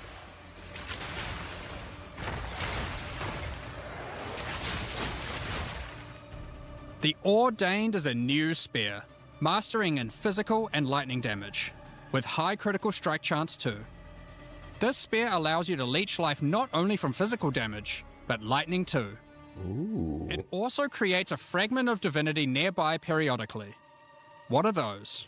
Well, this spear has the skill Righteous Descent, which is an divine leap, aided by angelic wings. If you use the skill when a fragment of divinity is nearby, it will become empowered, dealing significantly more damage, gaining massive area of effect, and bypassing its cooldown. What? When fighting a boss, let a bunch of the fragments spawn, and then just unleash your divine havoc, obliterating them. Oh my god, bro. Last, but not least, we have a new unique jewel, Voices. Ooh. Voices is simple. It consumes 1 jewel slot to add more. There are versions that add 2 jewel slots, 3 jewel slots, and for those who are absurdly lucky or rich, one with 4 jewel slots. 4 jewel Equip it, sockets? and notice the slots appear next to your character's portrait in the center. Oh, yeah, look at that. One of the things we are concerned about is how long it takes for experienced players to replay through the game in each new league. Oh, hold up. As we learned from Path of Exile, Hold up. one of the things that can really help is having elements in the campaign that tell you where to go, if you know what to look for. We'll cover just one example per act for Acts 1 to 3, but there are many more than just these. For example, Hunting Grounds in Act 1 is a large, sparse area, containing multiple entrances and landmark encounters. Here's an example of some of the changes we've made here. Okay. Finding the ritual encounter in this area isn't too difficult. Now, after completing it, a trail of locusts will lead to the entrance to Freythorn. Just follow it and find the source of the evil. Oh. You may also find corpses of dead animals, killed and pecked at by the crowbell. You'll notice a trail of blood leading away from them. Follow the trail, and it will lead directly to the boss. That's really cool. We Yes, we have even this put a hints. signpost on the road to tell you which way to go to find Ogham Village. In Act 2, in the Mastodon Badlands, you need to find the Lightless Caverns and track down the Abyssal. Now, to make this quicker, in the level you'll find these cracks. Just follow them, and it will take you right to their lair, allowing you to find and unlock the Well of Souls. Nice. In Act 3, the jungle areas have camps of explorers to sell you items. However, they are now even more useful. By talking to the explorers, they will point towards the next area. Not only that, but it will also reveal it on the minimap, so you can know exactly where to go. These are just some examples. We plan to do more and more of these over time in order to streamline the experience. Now, as this is an in-game expansion, it makes sense that we would work on Atlas QOL. We've added a search box that updates live as you type. Have a specific map you want to run? Now they will be much easier to find. Oh. If there are multiple maps, hitting enter will move you from map to map. Now, making a character build in Path of Exile 2 can be pretty complex. And instead of designing a build yourself, many players enjoy following online build guides. We have a pretty awesome community that has built many tools over the years for designing builds, but we wanted to improve the experience of following them.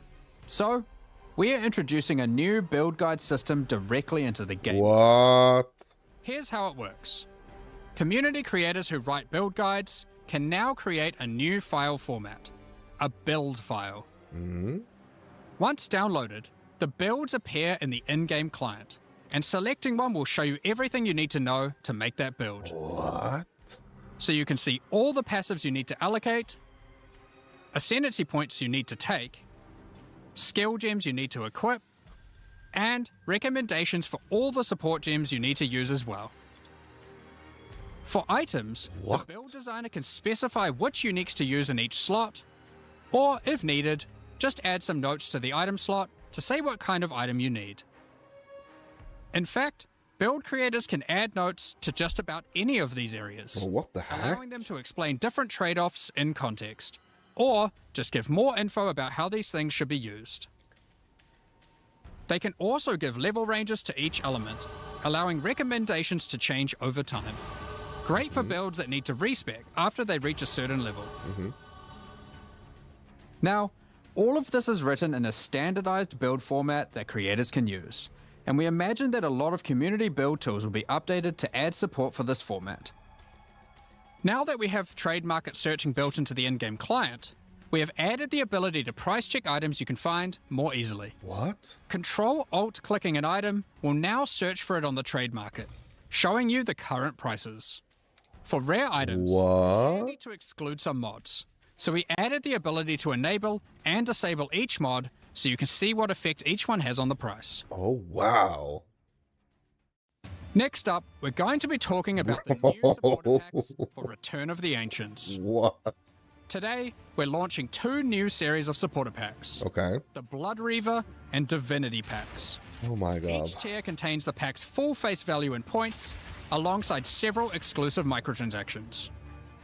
As always, the microtransactions in these packs are purely cosmetic and do not affect your character's power or progression in any way. The Blood Reaver series of supporter packs contains 6 exclusive microtransactions. Let blood fuel your bloodshed. The Exsanguinator weapon effect draws the blood of enemies you've slain and funnels it into your weapons. Turn the appearance of your endurance, frenzy, and power charges into orbiting globules of blood Well, with that's the Blood cool. Reaver charges. While your charges are active, these blood orbs will grow in size when you absorb more blood from nearby enemies. That's cool. There are options to have pure blood charges, or charges that still display which kind of charge they are at their core. A taste for blood doesn't negate a taste for style. The Elite Blood Reaver armor features crimson leathers and golden accents Oh, to set wow. yourself apart from uncivilized leeches. It also features a back attachment, fashioned out of the wing of a colossal bat. the Alongside vampire, every Blood Reaver is their trusted gargoyle pet. In true freaking gargoyle vampire, fashion, they take the form of a stone cosmetics. statue when you are idle, So cool. leaping into action when you're on the move again. So cool. What good is immortality if you don't have a vast mansion to come home to at the end of the day? The Eternal Blood Reaver supporter pack contains the Blood Reaver Manor Hideout. Whoa. This exquisite 2-story estate features an organ, a grand dining table, and cages for your visitors. You can alter the walls to create as many or few rooms as you like. Oh wow. Last but not least, the Servant of the Manor, eternally bound to the Order of the Blood Reavers. This henchman will manage your store, so you can spend more time spilling blood. Oh. We won't disappoint you. Oh, so it's like We do. merchants. Beat us most violently. So like it's replacing The Ange, Pack right? series also contains 6 exclusive microtransactions. Call on Divinity to aid you in eluding enemy hits with the Divinity dodge roll effect. As you Wings, sprint, bro. actual divine lightning wings Diablo will fall out of wings? your back, Diablo leaving wings? a trail of radiance as you engage or escape from combat. Oh my god. For situations that are too dicey, call on the gods above to send down the Storm of Divinity portal. That's a cool to create portal. a safe passage for you to retreat through. Adorn yourself with the Knight of Divinity armor set, a highly revered attire only bestowed to those deemed worthy for the divine cause. Equipping the Divine Surge character effect empowers you with a storm of divine energy. Using skills causes the storm to burst from your character, spilling raw divinity into the area around you. The Arbiter of Divinity Wings is Wings? the final piece remaining to emphasize the force divinity has over this realm. Oh wow. This ancient precursor machine was found locked away in a highly guarded vault. Its original purpose is unclear, but it has been altered to fuel your maps using the pure, everlasting divinity within it. Diablo 3 wings? Yeah. The pillars surrounding represent how many portals you have left for your map. This map device also tracks your progress as you complete the new Origins of Divinity storyline, added this expansion. Additionally, all microtransactions from the supporter packs will be made available for use. I think I like the I think On release weekend, we will also be I like the releasing first Return one of the better. Ancients mystery box, which will contain 2 armor sets, a set of map devices for your in-game adventures, a new tracking scroll that records the amount of currency you've gained from the currency exchange or your shop, and much more, like a set of finisher effects and affinity stashes. That's not all, however. The Fragment Stash tab is finally coming to Path of Exile 2. Oh. And with it comes some tabception. Inside this one tab, there's a tab for your various boss key fragments. There's also a tab for all your precursor tablets, with each type of tablet getting 6 tabs of storage. Interesting. Finally, there's a tab for your Jin barriers Oh my god. and inscribed Finally. ultimatums, Finally. both of which get their own 6 tabs. But no rework to the That's a lot of freaking tabs. no rework to the That's trials. everything in 050. This is by far the biggest update everything? ever made to PoE 1 or 2. New in-game storylines, pinnacle bosses, Bro. crafting systems, items, ascendancy classes, and so much more. Now, because this update contains so much in-game content, we're doing significantly more testing than usual. For that to happen, we're taking a little longer than usual between the announcement and the release. Yeah. 050 will be released in 3 weeks on May the 29th, Yep. with the patch notes being released on the Friday before that, on May 21st. Uh-huh. But there's just one more thing to talk about. Oh. Now that the endgame is up to scratch, we have to start talking about our plan for 1.0 release. The feedback we've had during early access has been critical for making all the improvements that we'll be making to the game. Here we go. At the same time, we had to create enough in-game content to make an RPG that can call itself a successor to Path of Exile 1. Well, with 050, we now believe we have reached that point. And so this is going to be the last full-size league during early access. What? That's right. The next big update is going to be 1.0. Oh my god. Now, normally we would do our next big content release in August, but in the run-up to full release, our plans take a little longer on this one. As big as 050 is, 1.0 is even bigger. So we'll be launching 1.0 this year sometime after ExileCon. But that doesn't mean we won't be doing updates in the meantime. In this final phase, we have a lot of things to polish throughout the game and balance to improve. I'm sure there'll also be feedback about the new endgame that we need to incorporate too. The difference is that the focus is not going to be on adding more content like the previous updates, it's going to be on improving what we already have. Yeah. But we still want to encourage people to try out all the balance changes and improvements that we're making. So we're going to be running a few event leagues during this phase alongside each update. Think remixes of existing mechanics or features. And speaking of ExileCon, don't forget to pencil it in on the weekend of November the 7th in New Zealand. ExileCon is a gathering of our players, and a chance for us November to showcase what we'll be 7th? working on for both Path of Exile 1 and 2. And this one will be particularly important for us, since we finally get to unveil some of the coolest content that we've been working on for a while now with Act 5 and 6. Tickets for the in-person event are currently sold out, but don't worry, all the announcements and talks are going to be streamed online for all of you to watch.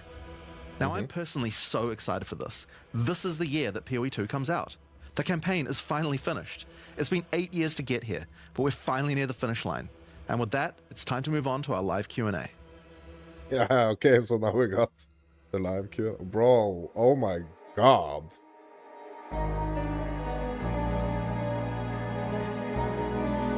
Yeah, I'm just marking the date in my calendar. Oh, audio issues? Siggy, we can't hear you. Oh no. Oh no. Good to sit down for a nice long Q&A again, once again today. We just had a teaser for Return of the Ancients expansion and its complete overhaul to just every single thing in the endgame, complete endgame overhaul. The Runes of Aldor League with a frankly somewhat confusing amount of crafting and systems and things in it. It kind of keeps going. And then we've got like the Kalguran skills that work across weapons, the extra looking ascendancies and some insane uniques and all that sort of stuff. But honestly, it's kind of easy to talk about what's not part of 0.5. So with that very elegant segue, let's do that first. Starting with the hard questions. Hope that there was going to be a new class or a new weapon type here, swords perhaps. Unfortunately, it's just the case that making a class is something that takes longer than a single cycle. So yeah, it was never going to be on the cards for 050, unfortunately. But So it wasn't even that it was moved in this case. No, it just wasn't. It just isn't something something that we can do in that short amount of time. So it's going to have to be the next one before we're able to get. Well, last time you guys teased like the druid and the huntress beforehand. Right? Exactly. So it's kind of funny seeing everyone like this. Like probably the mistake we made was having a sword in the teaser for the breach stuff. I thought it was a fish. So no one thought about that, but it's just kind of funny. It is a shame, but it seems like you guys have kind of. Well, you keep raising the bar on yourself as far as class design is concerned. Like, and it's not like we're not working on it in the background, right? Like that is definitely happening. I've been seeing a little bit of work going on there. We're simple people from New Zealand. Like swords, they're advanced technology. That Just don't understand. we're just going to learn how they work. Just like get on the map, aren't you? There's like a straight line. There's like some metal. These are complex things. There's a lot to figure out there. But do you care to speak at all, like kind of what your plans are in that regard, as far as like classes and? I really shouldn't, just because it'll spoil the reveal for that will come Not some exactly, of the time. but like, what are you kind of hoping towards getting, like from 0.5 onwards? In the lead up to ExileCon in terms. Yeah. So what it's kind of asking is like all the classes in the 0.1 or something like that. at all classes at release. Focuses going between 0.50 and 1.0 is going to be more about like improving what we have, like polishing everything. And 1.0 is where you're going to get the like the big new content update. Like that's going to include the Acts 5 and 6. It's going to include like class stuff. It's going to include like all that sort of thing. Because really, ultimately, the main goal of what of early access is like make sure that all the systems that we have in the game are good, right? So we need to make sure the end game is good. We need to make sure that all of the the skills, just the way that combat is good, and like all the various things, like like even stuff that isn't good yet, like ascendancy trials, right? Like there's going to be stuff that we need to do before 1.0 to get good, and so like that's kind of so long as we can get that stuff, then I think people trust that we know how to create like an act at this point, right? Like so that isn't exactly something we need to test per se, so really what we need to do now is like assuming that people are happy with the end game that we've released in 0.50, that will mean that we've kind of checked all the boxes of stuff that we need to know, and there's still stuff that we need to improve, and like that'll happen between 0.50 and 1.0, but like that's the main thing we need to be sure of. And then once we've got that, it's like now we can get the big update, the ridiculous update that is 1.0 ready. And I heard you mentioning that recently as well, that you don't feel like you really need to get the last acts in for testing. No. I mean, like know how to do that. We know how to do that. It's one of those things that like look, people saw in. For like we know what we're doing when it comes to that stuff. It's just the plan's obviously to get like those last acts in, then finish the story and have all that come out at launch in 1.0 exactly, and look, that'll be the launch conclusion to the story then. Exactly. So you have done So kind of extremely gigantic update here. last 2 acts and the remaining classes confirmed at launch. And you've got this plan to like kind of do a little bit of like some other stuff in the interim, Or at least why did you go that's what they want to try do. do so much all in one instead of spreading it out over say a couple of expansions? So in retrospect, maybe we should have spread it out, but honestly the reason is because we wanted to actually make it so that like we wanted to deliver a patch where like this is what we expect the end game to be, like this is the template for what leagues look like when they're in end game, and that kind of thing. And I feel like if we'd just done a couple of them, it wouldn't have really got that across. Like it needs to be like once again, this is what end game is, and it really is fulfilling a lot more of what we had hoped for in terms of feeling like a world that you can explore, that there's things everywhere and that kind of stuff that we had wanted for. And the other thing as well is there were just like a few things about the current end game, right? It just didn't really give you goals in the right way. Like you get to end game, you don't know what the hell to do, and a lot of players just leave right there. There needs to be the case that when you get there, like there's objectives, there's things, that feels like there's actually a storyline there. That's kind of stuff in order to entice players to actually go further than the campaign and actually get into end game. So I think that if we hadn't have done all of the leagues at the same time, it just wouldn't really have kind of gotten across what we're really going for there. And it sounds like the plan now is to be able to focus on a little bit more polish in the lead up to ExileCon as well. So we plan to have some more leagues, but they won't be like content like mega expansion type leagues. Like it's more like kind of like the 1 month event type things that we've done, and that's really just because we want to be able to. We still don't want to do mid-league nerfs, and so to be able to do all the balance changes we want to do, because there's a huge amount of balance still to do. In order to do all that stuff, you still need to have an economy reset, and so what we'll probably do is like more event type stuff, like remixes of existing content, but also adding stuff where stuff's missing. So for example, like we still have a lot more uniques we need to make, especially like mid-game uniques, so that kind of stuff. Like we now believe we've got the standard of where a unique needs to be in PoE 2 in terms of like and it's like the fact that you can actually upgrade them now in terms of being like to reach the standard, and so now that we've got that, we can expand on that, get more uniques, sort of mid-game ones, that kind of stuff. So there's stuff like that that'll be coming in the sort of the updates. So the uniques, like even like the ones that you don't want for yourself is probably now going to be like more valuable for other players, right? We have a lot to dive into as far as endgame things. While people watching live, Because it's kind of like been the case that it's like, okay, so either you get one unique that you really want for your build, and the question is going to be, okay, so is this other unique worth like one exalt, or should I just disenchant it for the chance shard, or just sell it for the gold? You know, hopefully this is really going to change that. Stuff going on here. In fact, Jonathan, you showed me this rather unhinged looking spreadsheet, like the new unique crafting and stuff. or something. But then you showed me this spreadsheet, like that's like the recipes of all the how different runes combine together to make different things. Yeah. We probably put too much thought into it that it honestly needed. But like, like we have to make sure that like if it's an iron rune, like what kind of stuff would be, you know, creating that, like, you know, that's just something that, like the recipes have a lot more structure to them. And I suspect a lot of that players won't even think about. Like they'll just see list, pick item, you know, like that's something I don't really think about. But there is some thought put into that of like what things go to what recipes. One way to look at this league has the most spreadsheets we've ever made. That's a title line right there. The other day I was looking through all the, we have this gig, it's called like Verisium crafting or something. Yeah.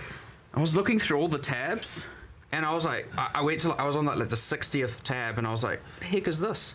I was reading all this stuff and it said like Mark's ideas and I was like, I don't remember coming up with any of this.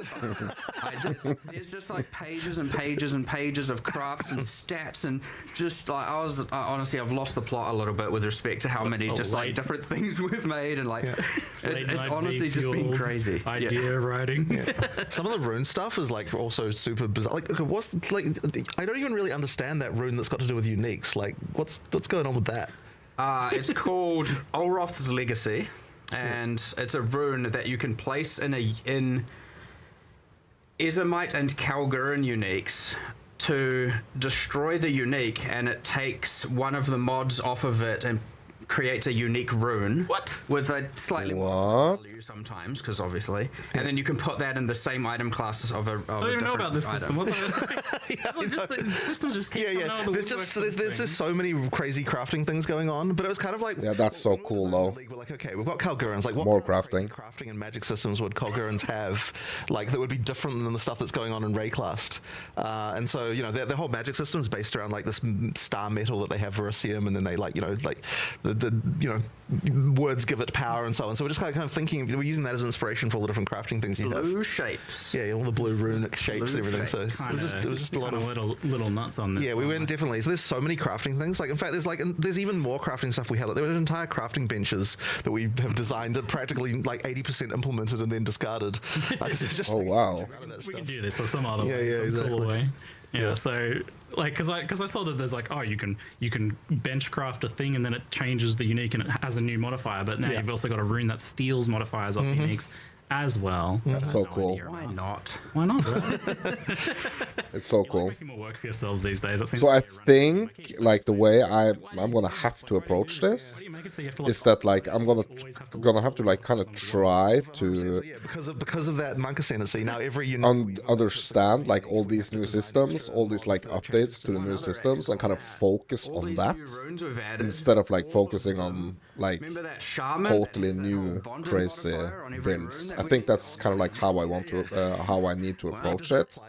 So kind of like need to eliminate some of like the potential distractions, because I mean 0.5 is really gonna add a lot of stuff, like a lot of systems that you need to know for every single build that you're gonna be playing, or in my case for every single build I want to be put the item in, you can start rolling making. But then you can take it out again by putting another rune on top. So and I guess there's going to be maybe some process where you put one of those in, do a craft, and then put another one in, do another craft. Almost certainly. Yeah. Together. That one's pretty cool. We got like yeah. So I think you're asking me about what class I'm gonna play. So what I think is that I'm gonna keep playing the Invoker. I think that's what I'm gonna do, just to kind of like learn everything new. And when I've kind of done that and gotten the Invoker to like a really nice spot where I kind of like understand a lot of these new systems and the upgrades. I'm probably gonna want to try to kind of like go for something brand new. Yeah. But the thing is, part of the reason for this is because I mean, we're gonna have a lot of time though. Like we're gonna have sort of early design phase of this is we're kind of like every league needs probably to do like something that you're gonna 6 if you want to grind Justice League or 7 like months, a reward I that, guess, like, you can keep on for doing, release. if you know what I mean. So it's gonna be a lot of doing time this like, economically, so therefore every league has to try different crafting things. system that you can engage with for a very long period of time, and like we And game Fire Sword, some of the leagues sort of had that a bit. you know that's my dream. Every league definitely has something along those lines, so that, you know, just a reason to keep going. Yeah, people can absolutely find like a niche, a thing, a service they provide the community. Or whatnot. But I think what's gonna be wise is to kind of like take the thing I've been working on, like the build I've been working on for the last couple of leagues, taking back to that build the Runes of Eldor into all these new updates, because that's gonna make it easier to kind of like focus on just like But in reality, the way that you'll engage focus on the new systems and not like trying to figure out how to make the build work, except for that there's a right? few hidden ones that you have to do some quests to get. So there's some more quests throughout the campaign, and also some stuff in in-game that you can do to unlock a few more recipes. Yeah, but you're not having to like physically like cart these sorts of things around. No. There's nothing like that. So effectively, like, you're just picking from the book every time. So like, if you want to just look at this as like, you know, walk up to the object, there's some recipes, just pick which item you want. That's effectively how you can engage with it. But thematically, there's kind of more stuff going on with the way that the recipes form and how and what we decide to put in stuff. So you showed that these remnants, then this new remnant system, obviously it shares the name with remnants from expeditions themselves, Correct. and in endgame it actually replaces those Yeah. remnants. So you are still finding these standalone remnants from the league mechanic, like in maps as well as expeditions. Correct. So yeah, every area there'll be a remnant, and you do the sort of standalone remnant mechanic. But then when you do expeditions, all the what used to be called remnants there have been replaced by these remnants, which serve a similar purpose, because they both give you an extra reward, but also make the monsters harder. And even just making the monsters harder in itself, by the way, does add more rarity to the monsters. So like the more runes that you are adding to the fight, the more rewards you're going to get. So it's worth doing, even aside from the reward that you're picking. There's still like extra juice that you're adding to the monsters as well. We've effectively got a more unified monster mod system now, and so anytime we're pretty much adding mods to monsters, be it now runes, and we've even updated delirium mods to apply to the same system. They all go through the same. They all add. There's like a, you know, rarity, XP, life, etc. columns, and so we're just trying to make sure that there's a you know, whereas before it's like system over here, system over here, system over here. They're different reward axes, and we're just trying to make sure it's all difficulty equals reward. Right, and that's the key thing. Like, we always want to make sure that whatever the difficulty we're adding, we're always adding rewards in kind. And a lot of the stuff in PoE 2, I mean, it's been quite hard to balance it, but it's one of those things that, you know, if you get it right, then it feels right, and if it doesn't, then you kind of don't know why things feel off, and like why things is like this thing's too hard and that kind of stuff. Yeah. So on that topic, actually, so each of these runes has its own different modifiers that it does to make monsters harder. Is that something you can kind of engage with? You're like choosing the recipes? So when you're choosing the recipe, you're also choosing what mods effectively go on it, because each rune that you're inscribing effectively comes with, like, you know, the thing that the monster's going to do. So there are definitely situations where you might want to decide to like pick something easier because you basically like this mechanic, whatever, but it means you're missing out on whatever item is in that recipe. So yeah, like the goal there is... We're going to have to think about these encounters and juicing them, you know? The rune modifiers that will be added to the monsters. Makes sense. There's some pretty, like, in expeditions and what we're now calling grand expeditions, because as what people knew as logbooks before. The logbook is the logbook is now is exploring the ocean. So, it's actually a thing, You get the cool things where, okay, let's say there's like 12 remnants and you want to get them all in the detonation chain. Each remnant you do the fight, and then one of those runes is passed on to be additive with the next. So it doesn't manipulate. So effectively, the monsters have the mods of the remnant, and then all of the next remnant's monsters have one of those runes as well as all the ones they had. So every remnant's harder than the next, getting more and more and more mods. And you can imagine if you go down 12, you know, you can have technically up to 22 extra mods. Wow. Which you'll note is the reason why we don't display a whole bunch of lines of text on it, and we instead have the bar of actual runic symbols. So you can Yeah, but it's really cool because you're kind of like having to deterministically decide There's when you're encountering these things, these mechanics. You have to really kind of think it's like one of those things that we're going to do. But effectively, what you're adding or potentially like leaving out. time to do it. Yeah, that when you pause the game, you can mouse over all of the different things and like find out information about them. So the intention would be to like be able to expand all of that stuff. Like so, look at all buffs and explore like what exact stats they give and that kind of stuff. If you want to do that, we've just been planning on doing it for ages, but Fantastic, we didn't get around to it. But I've been really keen on that. yeah. Do note when you are the runes do say what they do on the remnant, and when the one that moves onto the next remnant has an extra icon above So it. it's not actually moving on all of them, because I was going to say, because it's kind of like each remnant has a lot of modifiers, so it's not. Is it? Yeah, So let's say you have a remnant with 5 runes. Yeah. One of them will have a symbol above it, and that one forwards onto the that next one remnant. goes- And so you can do a little bit of. You can have a crazy encounter, but the next one is maybe not as bad. You're like, oh, maybe if I just make it through that, it'll be okay in the next part of the expedition. Yeah, but then so the order of them kind of matters as well. And then, like, okay, let's say obviously each remnant gives a reward. There's a little bit of a more, if you're a juicer, so to speak, you're going to want to do a thing where you're like, okay, I want to get as many runes as possible. And so you want to kind of do things like avoiding overlaps. You want to make sure the last remnant has the most amount of runes probably. And there's all these like different little things you can think about to try and... expedition then. There maybe. is, yes, and it's the kind of thing where people are like, I'm going to try and squeeze the most amount of rewards out of these out, or if you just want to just go blow up a bunch of stuff, also that's completely fine. On that note, extreme archaeology is still a thing with this new system then? The giant explosion? Not in the direct sense. How do you mean? Well, not with grand logbooks. Right. Well, with the regular encounters and maps, that was always I the thing believe anyway. it's on one of the master nodes. Oh, yeah, cool. I need to double check that because I can't be sure, but I believe it is. Yes, we are. Yeah, that was always the thing for regular expedition encounters anyway, right? But like, obviously, you don't want that in a grand expedition because you're just like, well, okay, I'll get 1% of the island, I guess. Yeah, for the regular ones, it should be there. Yeah, awesome. But Cool. if it's not, It's funny though, like there's also a sort of hidden amount of work that we sort of glossed over there as well in all of the like logbook islands, like what used to be called logbooks, but now the Grand Expedition Islands. Yeah. Like we put a lot of effort into like making a bunch of unique islands with weird shit. Like like every one of them has got like unique things to find and blow up that like are kind of weird. So It's so cool, like how these mechanics are getting like yeah, they're actually so much more deeper. in terms of, I love it. Has 2 to 3 things that only spawn there that that are interesting. So yeah, there's quite a bit there too. Like it's kind of like we didn't want to spoil too many of them because it's quite fun, like finding out, oh, maybe this will explode, maybe that'll explode. There's like things like that you can do, but yeah, it's quite a fun one. there's even like there's like special logbooks you can find. Now that a logbook is just you click it to reveal a section of the ocean. Yeah.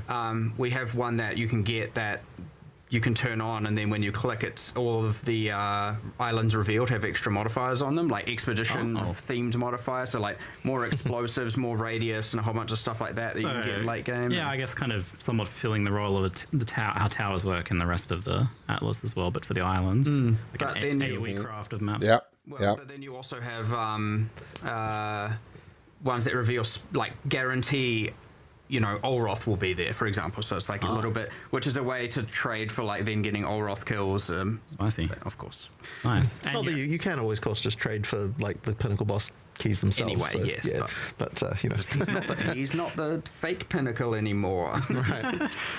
and you are actually using regular waystone, so you can kind of juice up Yeah. the expedition maps, the grand expedition exactly. maps now. Yes, you can. Potentially quite a bit. That's pretty juicy. It seems I think you kind of mentioned, Jonathan, that it feels a little bit like Delve in some ways. Yeah, it is a little bit. So the exploring there is sort of supposed to feel that way because it's one of those like sort of infinite expanses that you can go down. Delve but, the ocean. Yeah. Delve the sideways. I still want to make proper Delve one day, but Oh yeah, yes. Delve confirmed. Around the islands, reading all those giant Bro, blocks. we need like the Delve, but like the way like Delve is or like the concept of Delve is now like leaking into the other mechanics. Just more traditional Super cool. modifiers, and then there's a set at the top. Like there's one called Power Rune, which is the rarest. It takes every mod and makes it tier 2. So there's some meta-y ones, and then there's the ones some we showed, and there's one that causes all monsters spawned by the remnant to share a life pool, which is actually crazy and also very satisfying. 1.0 Delve League? Funny thing about Could be, could be. Been a normal live stream where we're just doing a league. Like, so much more of the stuff we probably would have delved into. There's some Delve League, all the remaining classes, the remaining acts, bro. Exactly. Like, Beef, yeah. yeah. There's tons of like hidden stuff. It's like Mega beef. glazed over this thing where like a rune steals a unique modifier. That would have been like a core system he showed off in another one. Yeah, exactly. It's like, oh yeah, we didn't have time. We had to cut it for time. Well, I mean, Like, another one of those we cut for time was the ability to upgrade runes. There's a thing that will upgrade a rune that's already in your in your gear. Yeah, you can get like a perfect. So you get a iron rune. perfect rune of any rune can be upgraded past the normal level that it could normally go to using one of those. Like, it's called the Masterwork rune. Rub your runes So yeah, What? there's something like that as well. Like, there's all sorts of Which stuff. you can then do incursion, extract, and trade, by the way, just to be clear. Yeah. Because there's the incursion rune lets you extract I stuff. forgot about that thing. Yeah, so you can actually wild. trade those as the upgraded ones if you wanted to. Oh yeah, and you've got another category of ones that absolutely can't be removed, and I assume not with that either. because Yeah, they're yeah. So that's like the they're dual like- socket thing and It's stuff like almost that. like vialing an item Yeah, that's yeah. done. Yeah. This is where you're going to get the weird economy where the upgrader item is for some reason cheaper or something than the rune that's taken out of that. There'll be some weird, someone's extracted a perfect rune because that's like a abnormal thing you got to do incursion, and the upgraded item is like for some reason going to have a weird price differential to the rune. It's gonna be it's always It's the gonna be case. a wild economy. I mean, not to mention just like 100 new runes in general. That's kind of like rather a lot, isn't it? That's Yeah, it's a lot of few. runes. I think it's 160. Greater and greater rune? Yeah, I mean, they were saying perfect runes. Right, If we didn't have some runes in it, it would, exactly. Yeah, it'd just be Elder League otherwise. And that's not even all. Like, there's the alloy crafting too, which is like Yeah. we're gonna make a version of their essence crafting because of course you Exactly. do, right? Exactly. Yeah. So, do you view this league just as like it was a crafting focused league from the outset? But I mean, we knew. I mean, the Verisium stuff. Like they're known as like a whole culture of blacksmiths and Yeah. like doing stuff, right? So they're Makes gonna, sense. yeah, they're gonna do some crafting. Do you think there is like a too much for crafting options, or is there some way that this is like kind of segmenting out that makes it feel like it's still manageable? Well, I'd like to think it's manageable. Honestly, I find the rune stuff. I mean, you can always add more socketable type things like this because every time you find one, it's just a thing in itself. And by the way, this is one of the reasons why we steered away from like too many crafting bench type things. We've got like mega lists. Yeah. It's honestly way cooler to find an item and then like, okay, now this is a physical thing that I've got. So yeah, like that. Yeah, I mean, if you'll notice the Verisium Metallurgy one we have, the rune smithing, rune forging, whatever the names we ended up going with.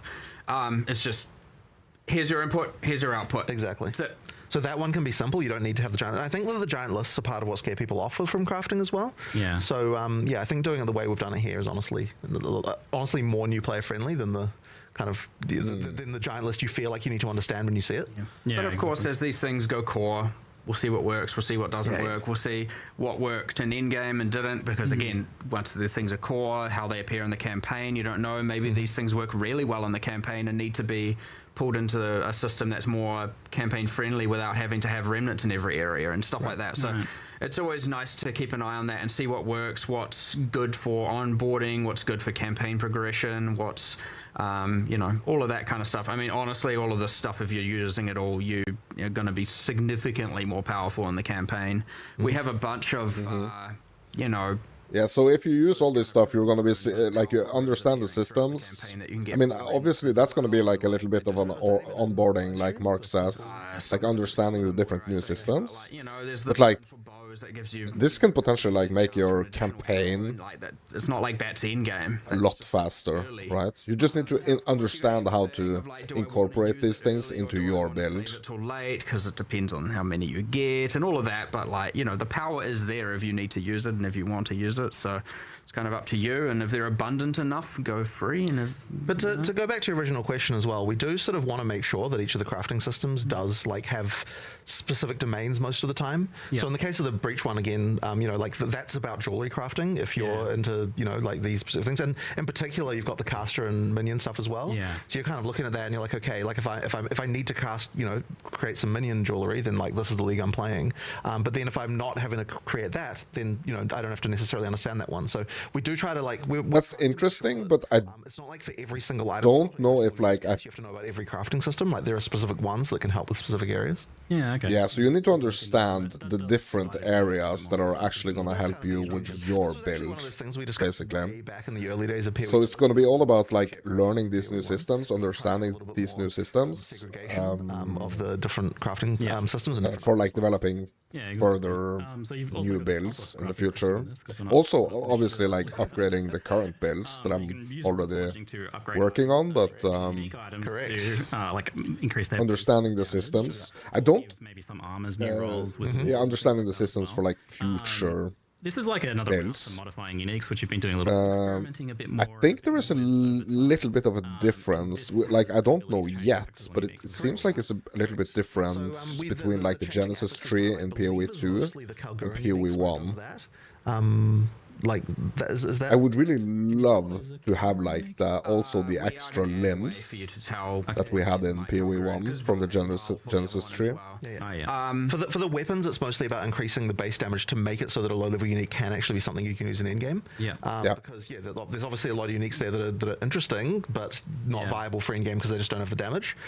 So that's kind of like one of the main things we're solving. And then for the Yeah, that's armors, huge. It's all about like being able to make that ward versus other defense trade off as well. For the Kalguran uniques, what we've tried to do is have that, because most of the Kalguran uniques are in-game, right? That's just, they, drops from Olroth, drops from the new Pinnacle, a few others.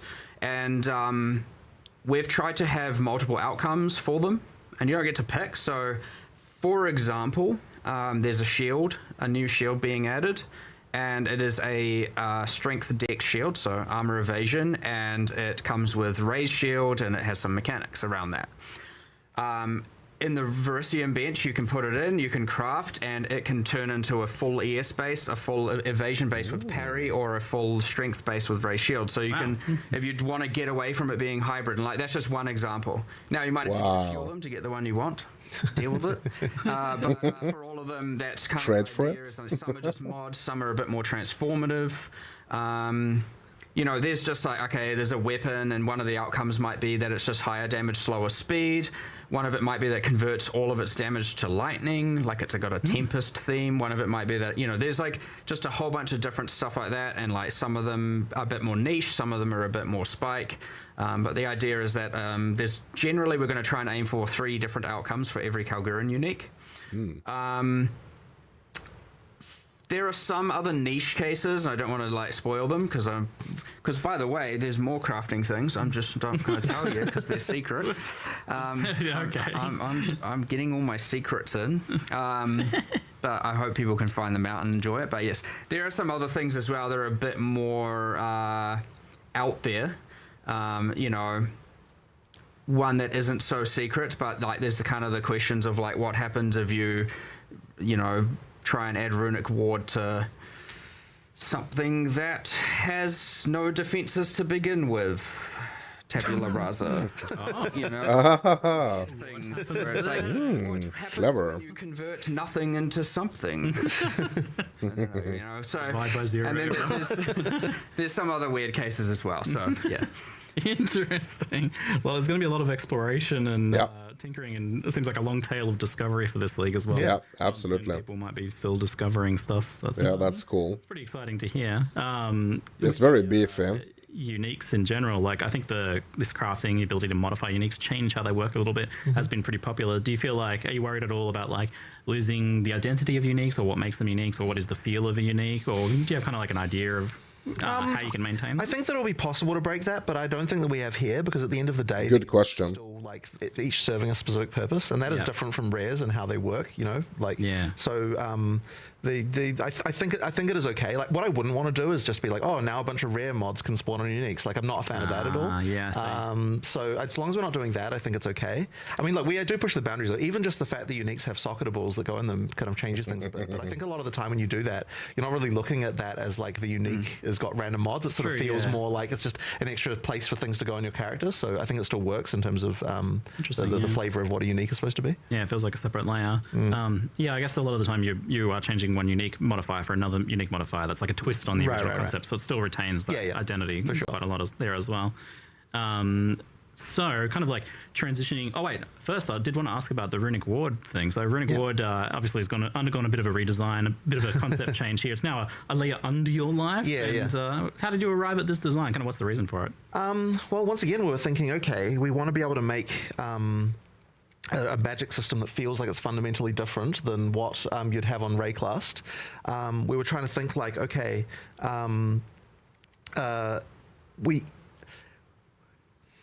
do I say this?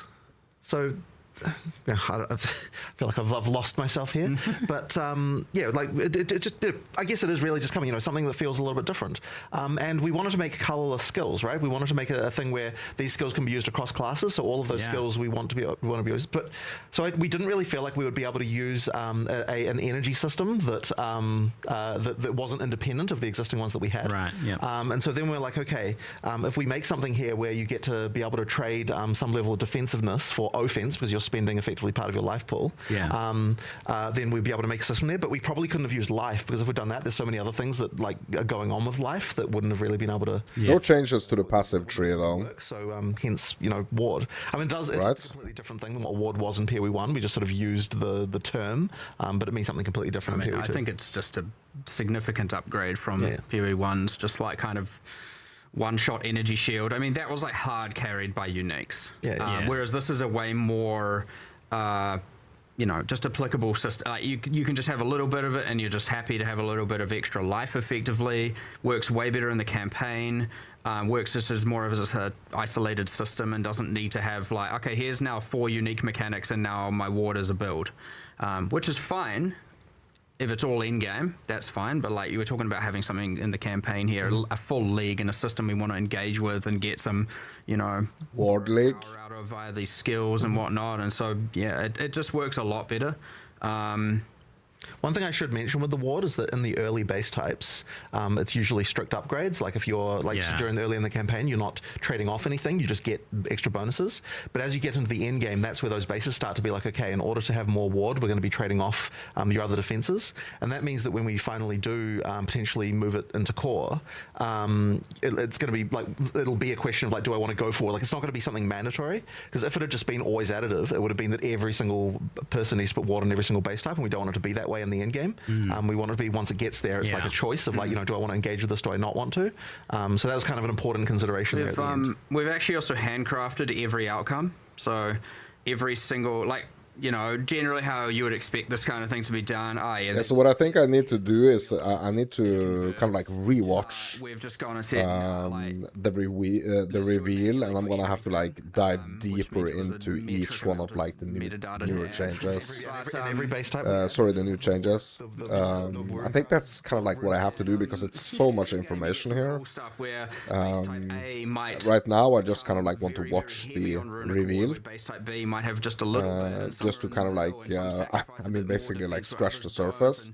And I think I'm gonna have to go even more deeper into like every new change here. And there's like different kind of things kind of like dive a little bit deeper when you can of course see the live reveal is basically done. I mean, I'm not gonna do it today, but I feel like that's something I have to do, just to kind of like slice things up a little bit and more special. Most of the time, you can see what get you a bit if you're just like, bit of like a lose that armor, then don't lose that deeper understanding of what's coming. So but there's some crazy stuff. You'll get some runic ward stackers, you'll get some people that just have have a supplemental amount just to stack, maybe just enough to use a skill or just enough to use a support, and you'll get people who are just trying to spam the skills as much as they possibly can.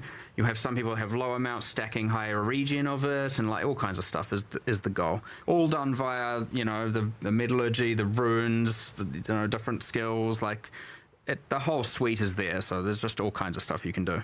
Yeah, and on the topic of the Kalguran skills, this is like, especially because this is like something that gets asked all the time, is like, oh, can we have more weapon agnostic skills?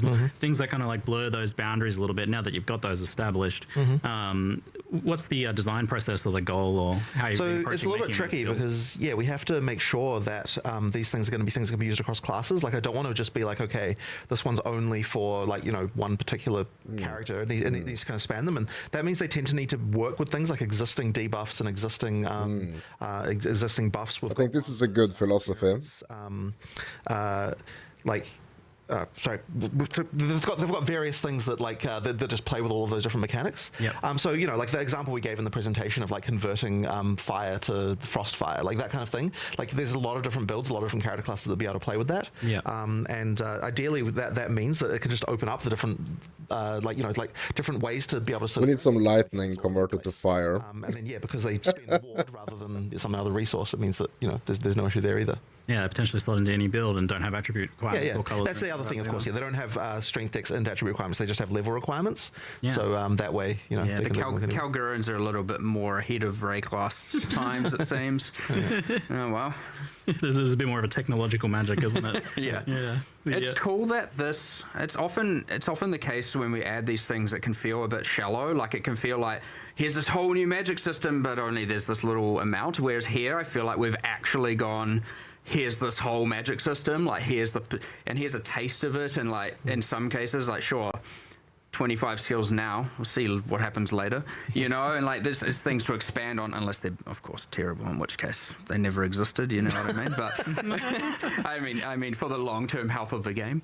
But you get this thing where it's like, it really feels like, with respect to the Kalguran magic, the Kalguran technology, we're just like getting further and further and really learning more and more about how these people gain their power, how it's different from everything you know on Rayclast, and like it's honestly been just quite cool. And like Runic Ward, as I said, it feels way more than just like, it feels pretty core. Like, it doesn't feel like this like just secondary thing. Not that you have to do it, it's not mandatory, but it feels core when you do engage with it, which is like, yeah, because it's kind of like filling the gap deep into like of like the, or potentially filling the gap of like the lack of life. Yeah, it's like usually just on the like tree, some map right? thing, you collect petals or something.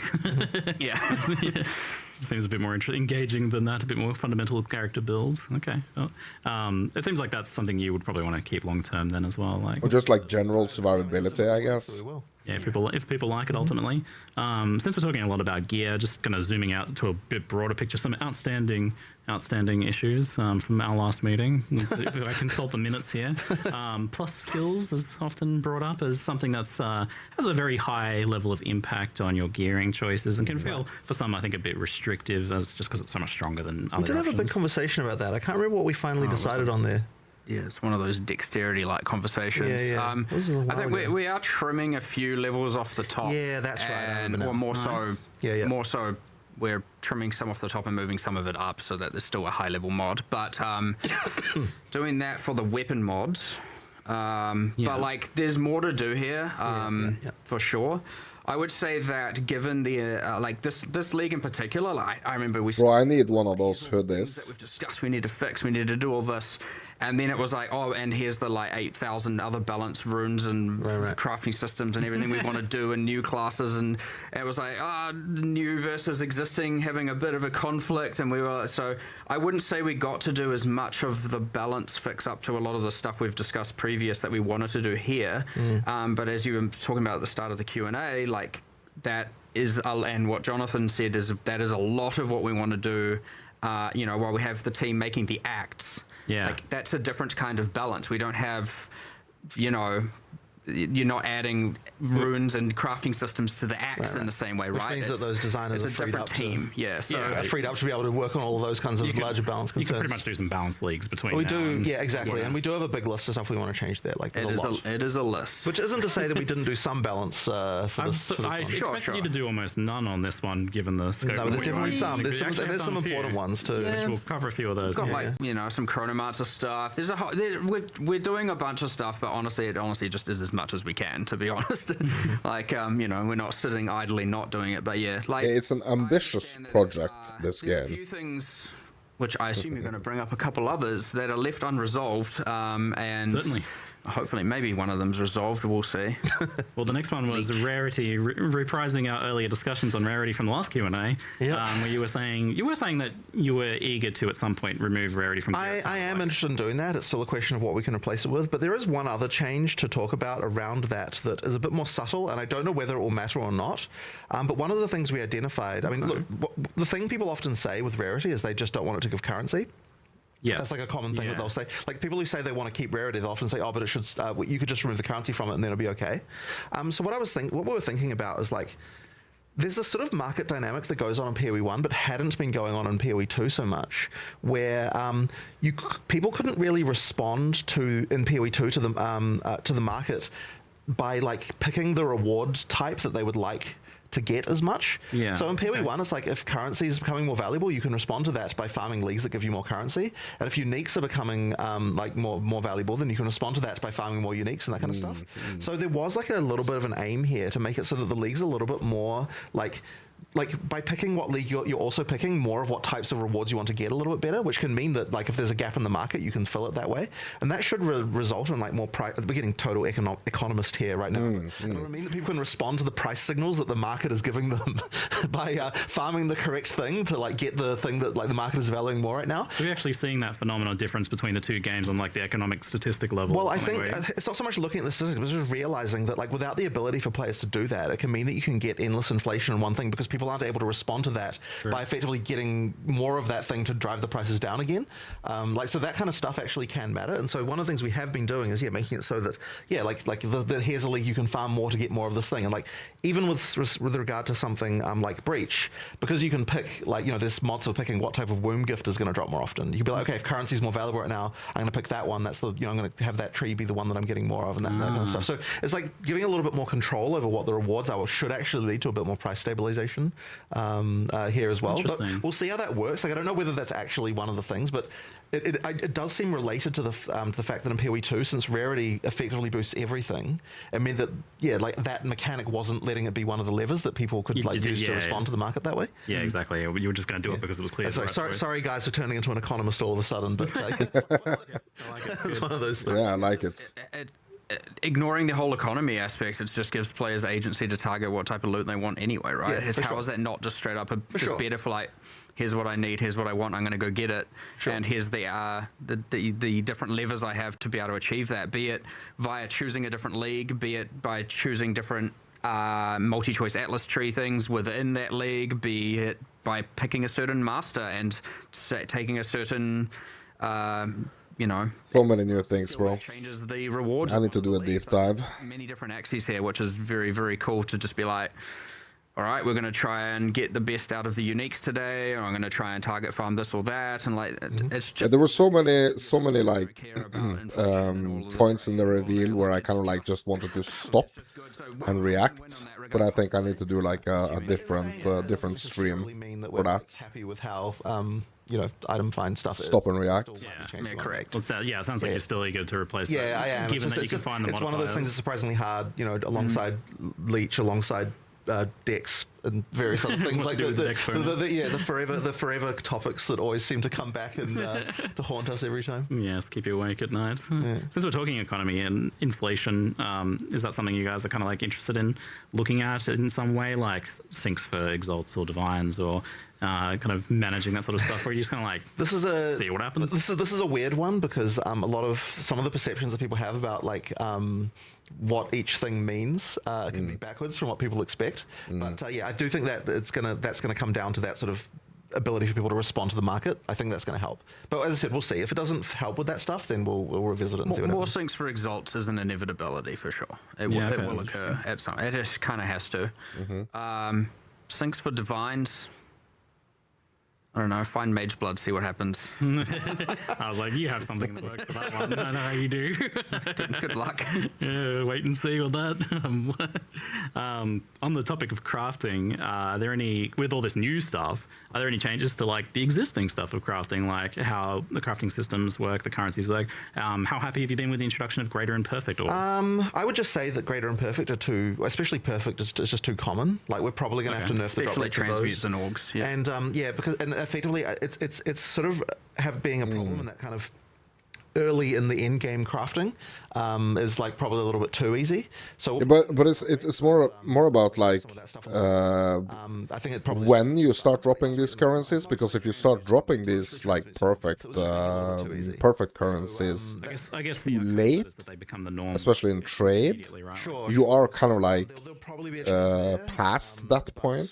Yeah, like I of think like, that'll just make it a little bit too easy to progress in that early end game. you know, if you don't engage a lot in trading, in crafting, QOL, but you engage more like in trading, this in-game build because you kind of know what awesome edition. gear Very you excited and kind of need. surprised that you did that. It's a huge It also kind of like trivializes a little bit those currencies, and it's like That's the reason why that went away, since you had a bigger project. more of like an SSF drop We need to style examine this. question, What I think. don't you want to do with this? Like, where is the line of where you don't want this to? Because this is something that helps like players a lot. It's very in-game. It's, Right. Well, some people have asked us, like, you know, are you going to suggest builds? Like, is GGG going to be like, Right. here's some builds to play and that kind of thing? And I don't want to be doing that. I do want to leave it to the community to decide Yeah, okay. what is that stuff. So that means we're not going to be like what I Bro, I'm gonna be playing whatever the join the heck game for the I first want time to and be the- playing. And the game's like, pick a build, you know. Here's But the- that isn't how it should work. Yeah. Like, it needs to be that that most. I want to I explore. know that a lot of players wanted to follow build guides, and that's absolutely fine. We want to give as good of tools as we can for that. But at the same time, like, I still want the desirable theory of the game to be that you join the game having never played it before and you just explore and find Yes. stuff that's interesting. Yeah. So, you know, but then, like, if you've already W. on the website to find a build guide, then at the point you've done that, like, we might as well make that as easy as possible for you to do and follow and all that sort of thing. So We've actually made sure to keep it hidden unless you know to do it. Oh, as so well. unless you it's like, basically you drop don't the open file your in. passive tree and it's like load files, and you're like, what the heck is going on here? Now, I should mention that kinda key, I like that. we didn't put it in the live stream because we weren't like 100% sure that it would be there, but it is being worked on right now that there's going to be like a one-click solution for getting a build from a community website, right? So the idea is, like, you know, a community website can put like a link, and when you click the link, it'll just add it to your account. Like with filters, like what? Yeah, Sync does. exactly, like with filters, Yeah. right? So then it can just add it to your account, and that way you don't have to screw around with files or anything. And that's important for console players as well, because they obviously Yeah, can't put true. files on the console. So yeah, basically they'll be able to, you know, add it to their account just like an item filter, and then now it's just going to appear there, and then trust. stuff will work. I know right now you have to have a real trust in your filter creator. Because they can just hide mirrors. So hopefully, Sync because he's the Hopefully your guy, build we trust creators- him, right? Yeah. so April 1st, your build creator just completely just changes your build randomly for a day. But yeah, the documentation for how to do the build files should be going up today-ish, and that means that what I'd expect to happen, although obviously it's up to them, like the various community projects like Path of Building and that kind of stuff, to all like adopt that and make it so that you can so that you can export a build from those tools, and then, you know, then the creators can, you know, create websites showing those off and that kind of thing, and, you know, like that kind of stuff is what we'd expect to. Yeah, it just improves the actual like physical act Yeah, of yeah. like having a build guide and implementing that, Yeah, using yeah. it for people who are. That's awesome. And if we also find that like build creators are interested in adding notes to more places, like we tried to get everything we could think of, but you know, there might be places where you're like, you know, because the idea is like anywhere where a creator wants to be able to say, like, here's some more tutorialization that they want to add. Yeah. The idea is that they can kind of do that.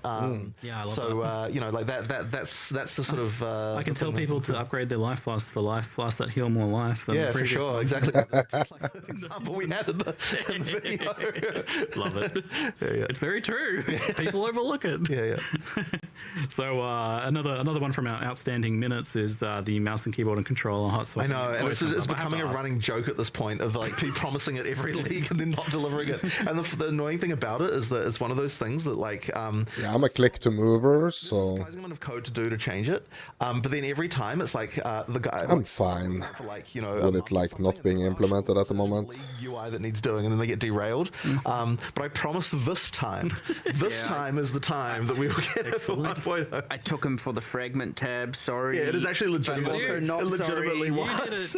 But not sorry because the fragment tab's kind of I want it and I need Yeah, it. yeah. But it's just like I think. Whoops. I think there was a bingo card that you saw where you're like, so many people want this. Yeah. Fragment. So, look, fragment So tab. you can actually blame the bingo card makers. Yeah, I guess so. I guess Hot so. swapping was on there too. I had my hand over What it. would be a W, I think, though, is like if they added, so like this whole like fragment stash tab, like if they just like I mentioned before, but added this to kind of like the visibility waystones issues. So stash tab. I think are being designed to look just as like cool as upgrading possible. it, because now we have like this separate the others I thing. imagine is working So on we have like the configuration. waystone stash tab, They can become then we have extremely like useful, like so the you can run, fragments like, one, which is 10 extra holding projectiles fragments, and screen size precursor decrease, like, and tablets, attack speed. yeah, So, and some I more think, stuff. like, a good example is explosive grenade. Phenomenal looking skill. Immense. I think it would have been like a huge W if they just like now we've got like grenade upgraded the projectiles already with existing totems firing out multiple waystone rapid can fire. slash tab. Extreme.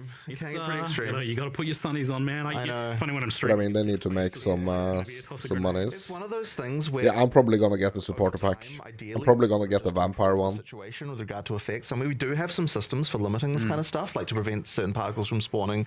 I was wondering if like some sort of dynamic culling effect. We do This, that, but it's one of those things that if 0.5 is really to good, the end, and they're not done because the effects are. we need to support this, my dudes. Whenever you're, We need to vote with our everything of the skill. wallet It's not on this I one. tend not to be like, okay, now let's see think. it when there's like a bajillion of them, you know, like and like that's one of those steps we should probably take at some point. But it's like we do have systems for it. It's just a matter of like spending time working on it, and it's the kind of thing that just over time will slowly It improve. honestly is a time problem. Yeah, Like yeah. we do, it gets tested internally. It does get reported. There are issues, tasks that are made, and they say, "Help my frame rate, help my eyes." It does say that, and 100%. And then it's like, I could optimize this. I don't quite know how, and a few people have to collaborate to we do it. definitely do and- fix the worst cases, like when they're Yeah. when they're really really Yeah, bad. yeah, we do, yeah, but before you see them, ideally. But there can also just be cases where it's like we didn't realize that a build would be created that could get to this level of insane. Well, yeah, and that when kind of thing. explosive grenades were added, there wasn't a way to do all of this exactly. stuff. So But, then And, you so, know, and three here's the leagues thing, later. sometimes it is the balance that's the problem, Yeah. right? And then Well, so that can be a bit tricky when it's like, how do you know, is this an engine task, an art task, is it a balance task? And that's the funny thing about it as well, because all of those sorts of issues have to actually go to a game designer because they're the ones who can decide, like, is this even acceptable in the first place? Yeah. And that's like a sort of a very tricky thing. So like we did do some nerfs in 040, I believe, to some of the grenade spam stuff that you could do. But then I believe there were some other mechanics added that kind of made them come back again. So, you know. Yeah, it was Yeah. it was like slight enough, and then way more. It's it brighter than ever. happens. That's good. But, like we'll resolve them over time. Like we will Yeah. get it better. And just to reiterate, because in the past we'd asked about the idea of like transparency sliders or brightness sliders. and I'm not a fan, honestly. Like I think it does fundamentally kind of ruin something there that I'm not, I'm Yeah. not- So that's like I want to try and fix it so that you don't even have to think about it. That it's not a setting you need to do. It's not anything like that. It's, You want to take the hard route on yeah, that, which for sure. is Always, every time. Yeah. The hard route. That's the best route. The last one I have, maybe, unless there's some extra chat ones in there, is are you guys looking to get full Steam Deck verified sometime Yes, soon? yes. Well, I was telling you about that earlier. So so this is there were a few things around the UI that made it so we couldn't get Steam Deck verified. Like like UI size. So we've actually added a lot of options for UI scaling in like different areas now. So pretty much everything, like like hovers versus like like just like all these different areas are now scalable. All the different parts of the UI, and that means we can now have defaults for Steam Deck that we can now go, okay, hey Valve, can you Steam Deck verify us please, and get all that stuff.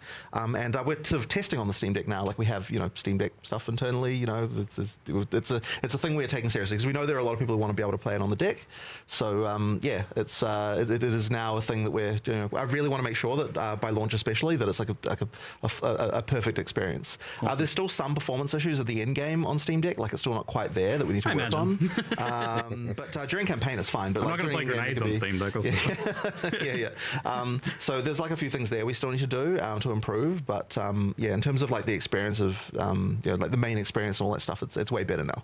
Great news. Excellent. I keep seeing in the chat, so I'm just going to ask it. But like, people are asking, like, tell me about Mage Blood, but like quite clearly, we're not going to tell you about Mage Blood. Yes, you have to find Mage Blood. You want people to find Mage Blood. I mean, you did drop some extra hints there, kind of subtly. But people can maybe you can rewatch the Q&A and kind of like find out what those hints were. I know how to tease a unique. I mean, this is like outside of a headhunter or something. This is like one of the most like chase long-awaited items. And the tricky thing is making sure that people actually like it as well, because we don't want to disappoint people. Yes, that would be sad. It's going to be insane, though. It's going to be insane. Yeah, it is. Yeah.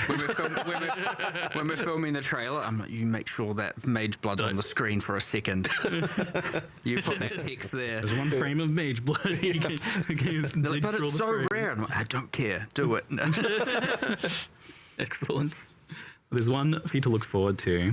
Before we jump into the end game, let's talk a little bit about campaign leveling. So there's a pretty nice signposting tricks addition there. Yeah. In one case, completely literally signpost. Literally a signpost. Yeah. It's one of those things that I like. So we do understand that if you're a repeated playthrough, like it needs to be that it can be efficient. We were thinking about like what is better in PoE 1 than PoE 2 in this respect, and we're thinking there's just like people have just learned a lot of tricks. Yep. But then we're like, are there even enough tricks in PoE 2 to learn?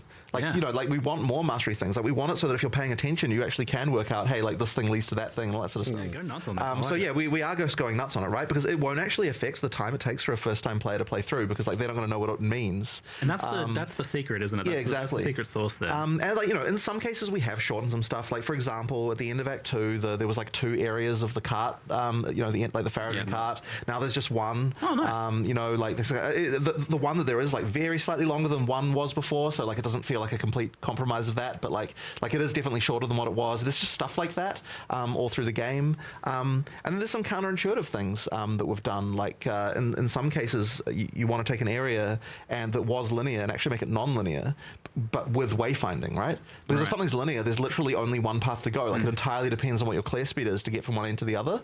Whereas if something is more open, but then you've got things that point you where to go. It's like if you know what those are, now you can get through it faster. But if you don't know what they are, it's still like an area that's going to take you a little while to get through. Getting the possibility of a shortcut. Exactly. So things like that can actually be something kind of counterintuitive that you can do, because a lot of people just assume, like, in order to make it shorter, the way to do it is just make the level smaller, But that would compromise the first time experience. So it really is about like, how can I make it take you less time while also not making it take you less time if you were playing for the first time? Even like that's a tricky balance. Jungle Ruins now, the Silverback, the big old quadrilla is now in the direct center of the level. Right. So that means you can always find him easily, right? If you find him, northeast, southwest, you just know. Yeah. And then obviously you can find the camp is another way. There's all these different ways. I mean, if you find the venom crypts, you escape out the other end. Yeah. So there's an extra exit in the venom crypts that comes out directly next to the exit of the area. So if you want to go down through the venom crypts, it's actually can be a faster way to find the exit to the zone. It's like a shortcut through there. Cool. So and then the venom crypt. Here's an interesting one. All the snakes. This is one people probably want to notice. I'm going to tell you. All the snakes go towards where the venom crypts are. Oh. So all the snake, the little snake critters, they're going home. They're going towards it. So if you see a snake, that's the way that the venom crypts are. So there's like little details like that everywhere. Just little things like that. That's so cute. I love it. There's a little bit of stuff with monsters as well. Like there's in the Venom Crypts again. Yeah, so those are kind of like things that if you've done like the campaign making the 1,000 times, like you're gonna notice those things. But you're not gonna notice those things if they are not kind of pointed out. But now you The first, if I find those type of monsters, I don't that know, means I'm 10, near the place where the 15 times you do them, right? in a few places. So like a density of monsters increasing, or more so the other types of monsters phasing out as well. So an introduction of an abnormal monster, or one that's not natural to the rest of the area, or in some cases one that's natural to the area, and then you get to a section where now only those monsters are there and all the other monsters aren't spawning. For example, the snakes in Keth. Yep. Right around Kabbalah's section, the boss there is only Serpent Clan. You don't get the so, other if you want to find monsters, Kabbalah, then you find run in the direction where there's more snakes. Yeah. Like that kind of stuff. And so that is it. I don't know if we'll get it all perfect in one go, but we're going to be doing a lot more of just that sort of stuff all through the campaign. We definitely got more to do, and we're just going to keep going. Excellent. Good stuff. And also, what we're finding is it's just adding more flavor to the areas. Yeah. It's adding more identity. Yeah. It's adding Some of those more interesting sound like things, that. and it's just an upgrade overall and on every axis. I had a little bit of hands-on time, and I was especially a fan of the Ogham Village change because, like, now you actually you come in and there's an obvious cobblestone road there, and if you follow that, you get to the blacksmith. It's Exactly. like, Oh, that was so annoying to find before. yes. And it actually it makes the zone feel a lot better as an actual zone too. Now it actually feels like a village, like a town. It doesn't feel like just a random maze like it was before. So it actually, a bit more of a believable, realistic area. So good stuff. On the leveling topic, something that comes up somewhat often is this idea of like, so you've got new skills getting unlocked all the way through into like late Act 4. And I've always thought of this personally as like a good thing, right? Like you've got a nice steady progression of new stuff to play with. But recently I saw some interesting reasons why people don't like this. And that's the idea that you sometimes spend hours leveling a build that it just isn't your build. Like you play all the way through to Act 4 on some other build that you don't want to play until you get your top tier ice skill there. So I have to imagine you're like a fan of having that like long tail of progression. But there are other reasons why you kind of like want this spread. And how do you feel the idea of compressing, I don't know, maybe the main skills down to the first 30 levels or something? That's actually not something that I've had come up before. Very interesting question. So that's very interesting to think about. I've seen Because it feels kind of like the slow spread out. personally. That's my style. I prefer. I mean, it's certainly as a first-time player, you want it to be that you kind of get that, like, it feels like your build is still progressing as you get through the game. Yeah, but it doesn't necessarily feel like that the way how you are progressing through the gems right now. At least I don't feel like that. So like, when you respect to a character at endgame, it's like just because it's like you're kind of forced at the different thresholds to kind of like. And I feel like it maybe do the if you're new swapping thing over at level 52 type of thing. to your actual build then, because that's when you get the skill, then you don't actually really have much of that progression evolution of your build to test. It might be more of a matter of just swapping where some skills are given. I think it also can also be that we're not necessarily Yeah, but if you're swapping where some skills are given, being ones that feel like you're kind of like pushed in a certain direction. So it's probably likely that that's like one of the issues there is just like moving things around where they start. It's just that we don't want something that's like too flashy to be something you get really, really early, because otherwise it feels kind of strange in the power curve. Like you do need to feel like that level of progression of like the skills get more epic. So I imagine like it's pretty okay to have things like those glory skills and stuff like that right down the bottom there. Well, certainly. Like the last row tends to always be those sort of ultimate type things that, like in theory, those are not things that your entire build is like made around. So it's more just sort of extra. The examples that I get see. Yeah, but the problem is like if it kind of like stops a skill that shoots projectiles at like half the way down, kind of like the gem Is it one tiers, if you kind of like stop at like tier 3 and you don't even pick anything below that point, because it's not necessarily like something that's benefiting the way you want to build. There's some tweaks to the levels. There's some reorganization. There's possibly. I mean, I could see a thing where also once we have the full campaign in place. Maybe there's a point where we're like, okay, you want every skill by, and then we come up with a new point. But I honestly suspect the rearranging is the solution there. Nice. Okay, Sure. that's good to hear. I think that'll Yeah. for these people who feel like they don't get to play their build for a long time. There. Right. Kind of carrying on with the topic of skills, builds, and balance, we have the two new ascendancies, which you seem to be getting a little bit like with the classes. They're following a similar trajectory of getting a little bit more a little bit extra, a little bit more high effort each time. So, Well, as we kind of learned from PoE1, like you know, we have changed some, but ascendancy classes are kind of like just forever things. Yep. You know, we obviously have a whole alternate classes league and stuff like that, which is cool. But you know, we don't. On rare occasions, we're obviously going to change the balance, change kind of what the skills are, but who those characters are and the identity of that, and most of them are going to remain fixed for like a long time. Yep. You'll get rebalances, you'll get changes, like obviously, right? We've done that a lot, but like, you know, I wouldn't expect the Deadeye to despawn anytime soon as an identity. If ever, just by the way, just and so like they just need to be high effort, and they need to be, you know, something that we are like something that comes up a lot, and you'll notice it in these two. Like now, for every single beast boss, the Spirit Walker, Yeah. yes. we have to make a tamed version This is what I keep saying. Like, for what every do this pair of, yourself? for every mod on gloves, of which we just added a bunch of alloys. And there's, you know, it goes on and on. We have to. It's a maintenance. But the thing is, as I said, these are forever classes. These are identities. These are very important. And so it's like always very worth it. But now we just a bit of a rant here about those beasts, because it's come up a bit recently where I'm like, what is a beast? Are the new pinnacle bosses beasts? And I'm just like, Yeah. oh no, what's going on here? What are we doing? Like, you know, like some, you know, there was There's a the shapeshifted one who turns into a werewolf, a beast when they're in shapeshift form. wow, for exactly. example. So, you know, Well, you got to tame the count? Is that what you're telling me? Freaking Geonar. second phase, yeah, maybe, or maybe because I he's, mean, cool. you know, or maybe specifically. Nah, I don't know. I don't know where we're getting with that. I don't know. The point is, it gets a little bit complicated. It's like, where does it end? And, you know, how much you're talking about, you know, visibility. How much of your screen are you willing to have? I mean, how deep are you gonna go into like Thing is, like, changing the scale is not actually each as trivial. of you I know, was like, I thought you make them smaller, but then I like the very bird boss, specific directions that you can go in? I think that's fun, but you know, we did limit it to 1. We did internally have it that people were running around with 5 for a while, and it was a little bit off, a little bit out of control. But yeah, it's quite fun. But I'm so excited to just see how honestly, it's such a weird thing to say. I'm so excited for how much work we've created for ourselves in the future. I'm very glad to hear that. That is good. Yeah. That was the right mindset, I think. Excellent.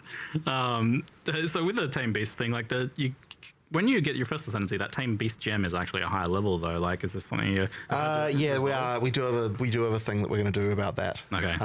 There's a solution, I believe, that we had for that one. Yeah, all right. But yeah. And with this being the idea of being a big single beast, and a lot of the time, like, I don't know that bosses compared to say like aura beasts don't have a bunch of utility stuff on them. Like, I'm sure there'll be some, but not as much exactly. So I imagine you want these to actually be things that kill stuff. So how do you make the big single minion work? We have, like, honestly, I think it might have even been, we've tripled the damage, I think, of tamed beasts.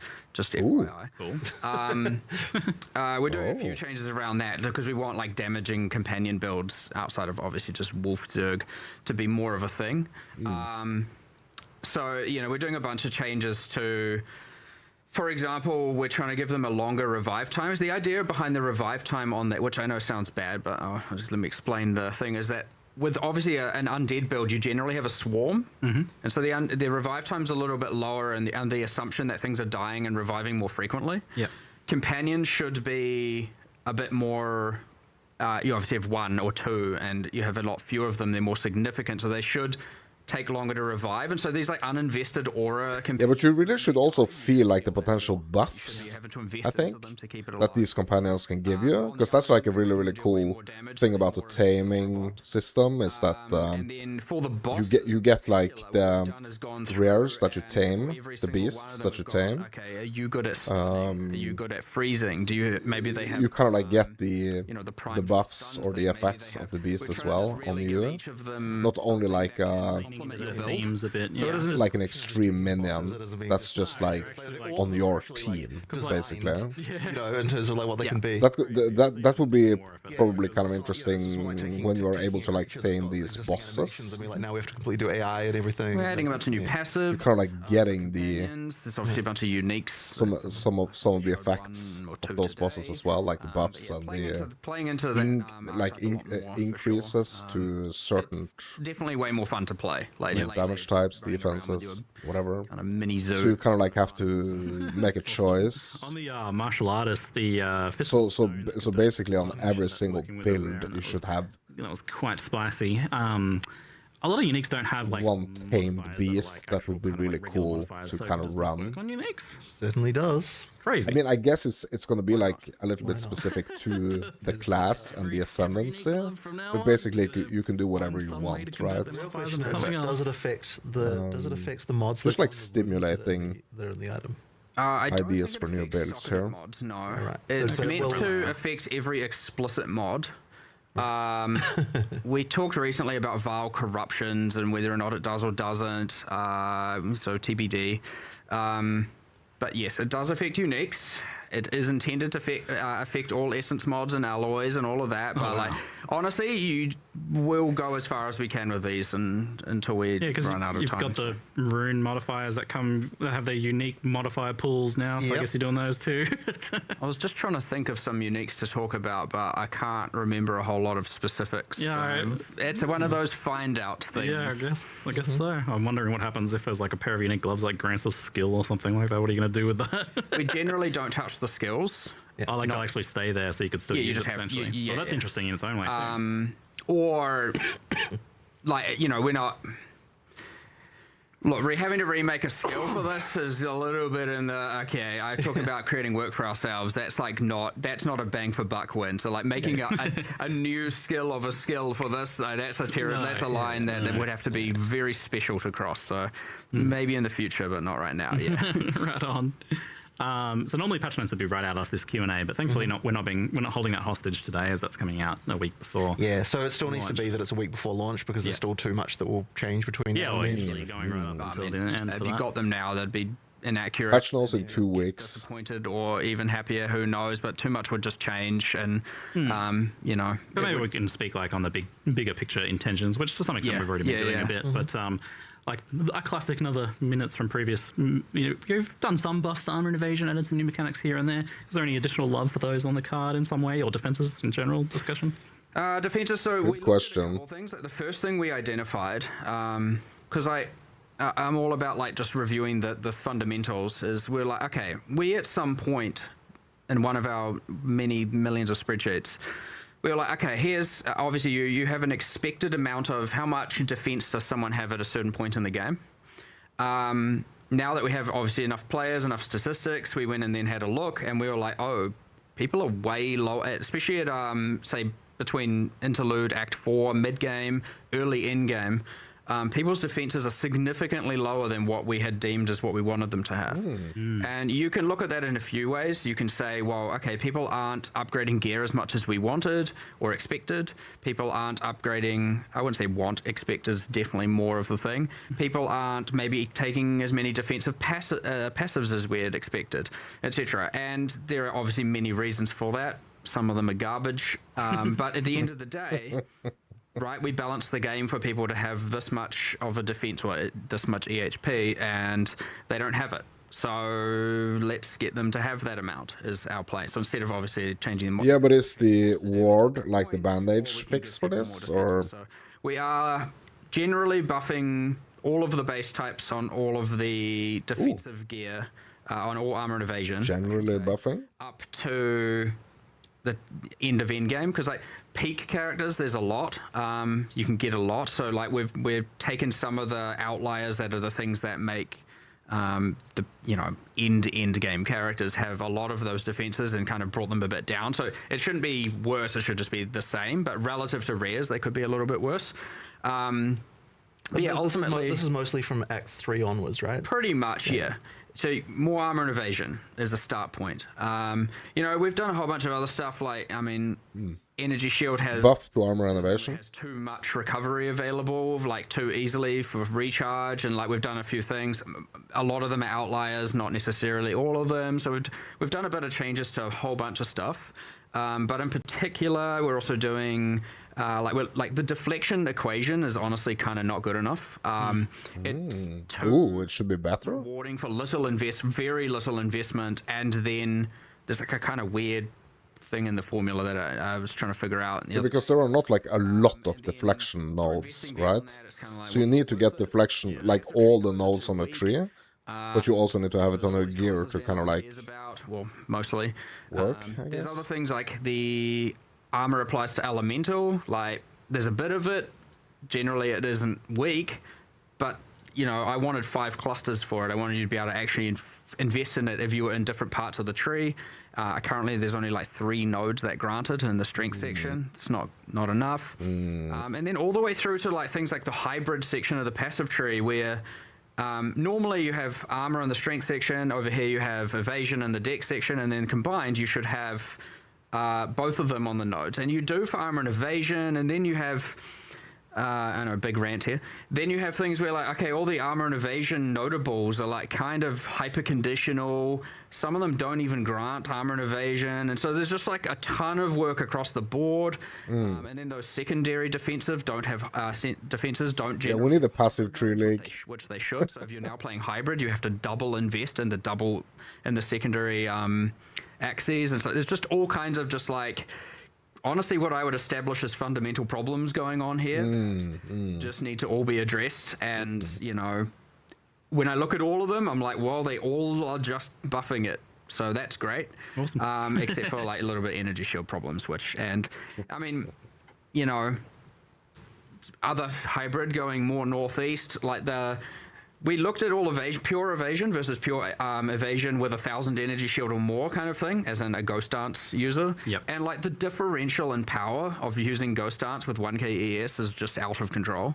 And I know everyone will be like, make everything like that. That's how this works. We're not going to do that. So like ghost dance needs some changes, but then also playing hybrid without that needs to be brought up. So there's a whole bunch. And then also, I mean, the highest death rate, just to be clear, and by 300% is armor ES, which I don't have an exact plan for yet, but that needs a lot of love. There's a missing piece of the puzzle there. Yes, I feel. and it's obvious, right? You look at it and you're like, obviously, but it's I don't exactly know what the solution is yet, but we need to do some more love there. But like generally speaking, yes, there's a couple of OP outliers, but everything should be getting raised up for average player, especially mid game. That's very interesting that it's saying like armor AS, because like that's kind of like the thing that I've been able to change a little bit on my Invoker to actually progress from like level 96 to 97. Feels good, and we're not there yet. So anyway, Giga Rant. Covered a lot of things there, but Yeah, thank you, Mark. I saw Thanks for letting us know, because then we don't just assume that I thought this there is was more how it's going to be forever. that Like it's going to be was changed. unpopular as it was kind of in Path of Exile 1, and it was always deemed as like a tax, like, oh, I guess I got to pay my life node tax. But I'm curious how you obviously removed life from the tree in PoE2 effectively. What led to that decision, and how do you feel about it now, kind of like 0.5 of the way in? Again, I personally prefer it not being there.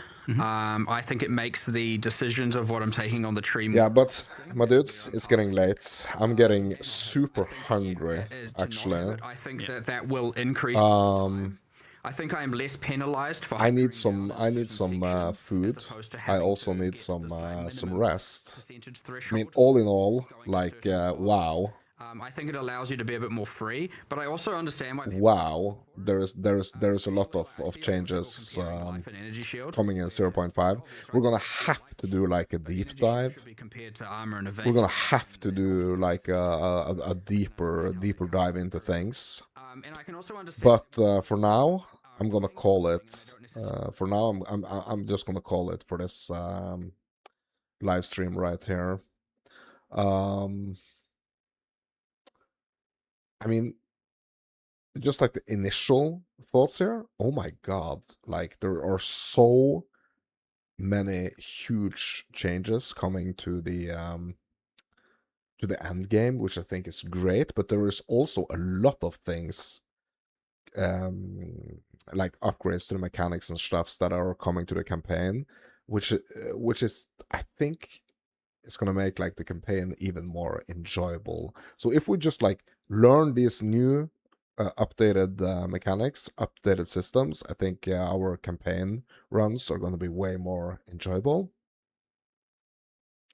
or at least that's what I hope. And yeah, let's do some quick things in the chat here, because I've kind of like zoned out a little bit from the chat here, just watching the reveal. Okay, so let's see here some questions that I missed. You know the Atlas tree perk that gives you shrine before boss? Do you think that would stack with Headhunter? I mean, Headhunter is stealing rare modifiers. Shrine is like a different thing. How long in the season do you think there will be a currency exploit that ruins the economy this time?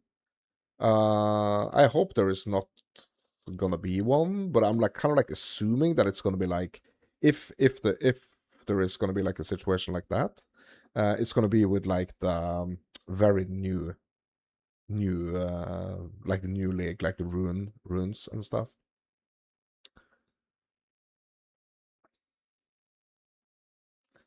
Um.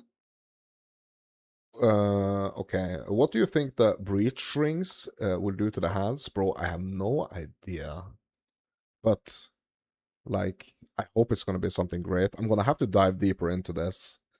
But just like in general, like I'm so happy that this patch is gonna be so beefy. It's gonna be so many like league reworks. Like there's gonna be so many things that we can like really dive deep into and kind of explore. We're gonna have a lot of stuff to do in in this patch, like up until the next patch, up until release, I guess. And I think that feels really nice. So with the beef of like the league reworks and the new league, with like the beef of these things, and also like the just like the end game, like I mean like the Atlas changes and everything, I feel like I'm not gonna have this same like FOMO that I've had earlier patches where I kind of like, okay, I want to play everything. Like I want to try everything when it comes to like the classes and different builds and different ascendancies and stuff. I feel like now we're kind of like getting the beef into the game that we need to kind of like feel like there is an option to just stick with your build and kind of like keep upgrading it from like league to league, which I think is kind of like a good thing. I mean, we do want the exploration aspect of the game, absolutely. We do want that exploration, you know, aspect. So if you want to kind of like just play the same freaking build every single league, you can, because you kind of have the amount of content added each league to the game, so you can just like your focus is like the new content, not like a new build or a new direction, but just using the league content to kind of upgrade your build in a way. So many things coming to endgame. It's gonna be interesting to see how these new mechanics, how the also like the runes league is gonna play in the campaign. Super interesting. Also like the depth of the different other league mechanics, like the reworks to the other league mechanics, how that's gonna feel in the campaign. I mean, there are so many things. We're gonna have to do a deep dive, my dudes, but that's not gonna be now. This has been the reveal of the 0.5 patch for Path of Exile 2. I'm Mounts and Fairy Tales. You are you. I hope to see you in the deep dive. If you like this content, hit me up with a like. If you want to see more content like this, consider subscribing. But for now, I'm excited. I hope you are too. I hope to catch you in the next one. And thank you for watching.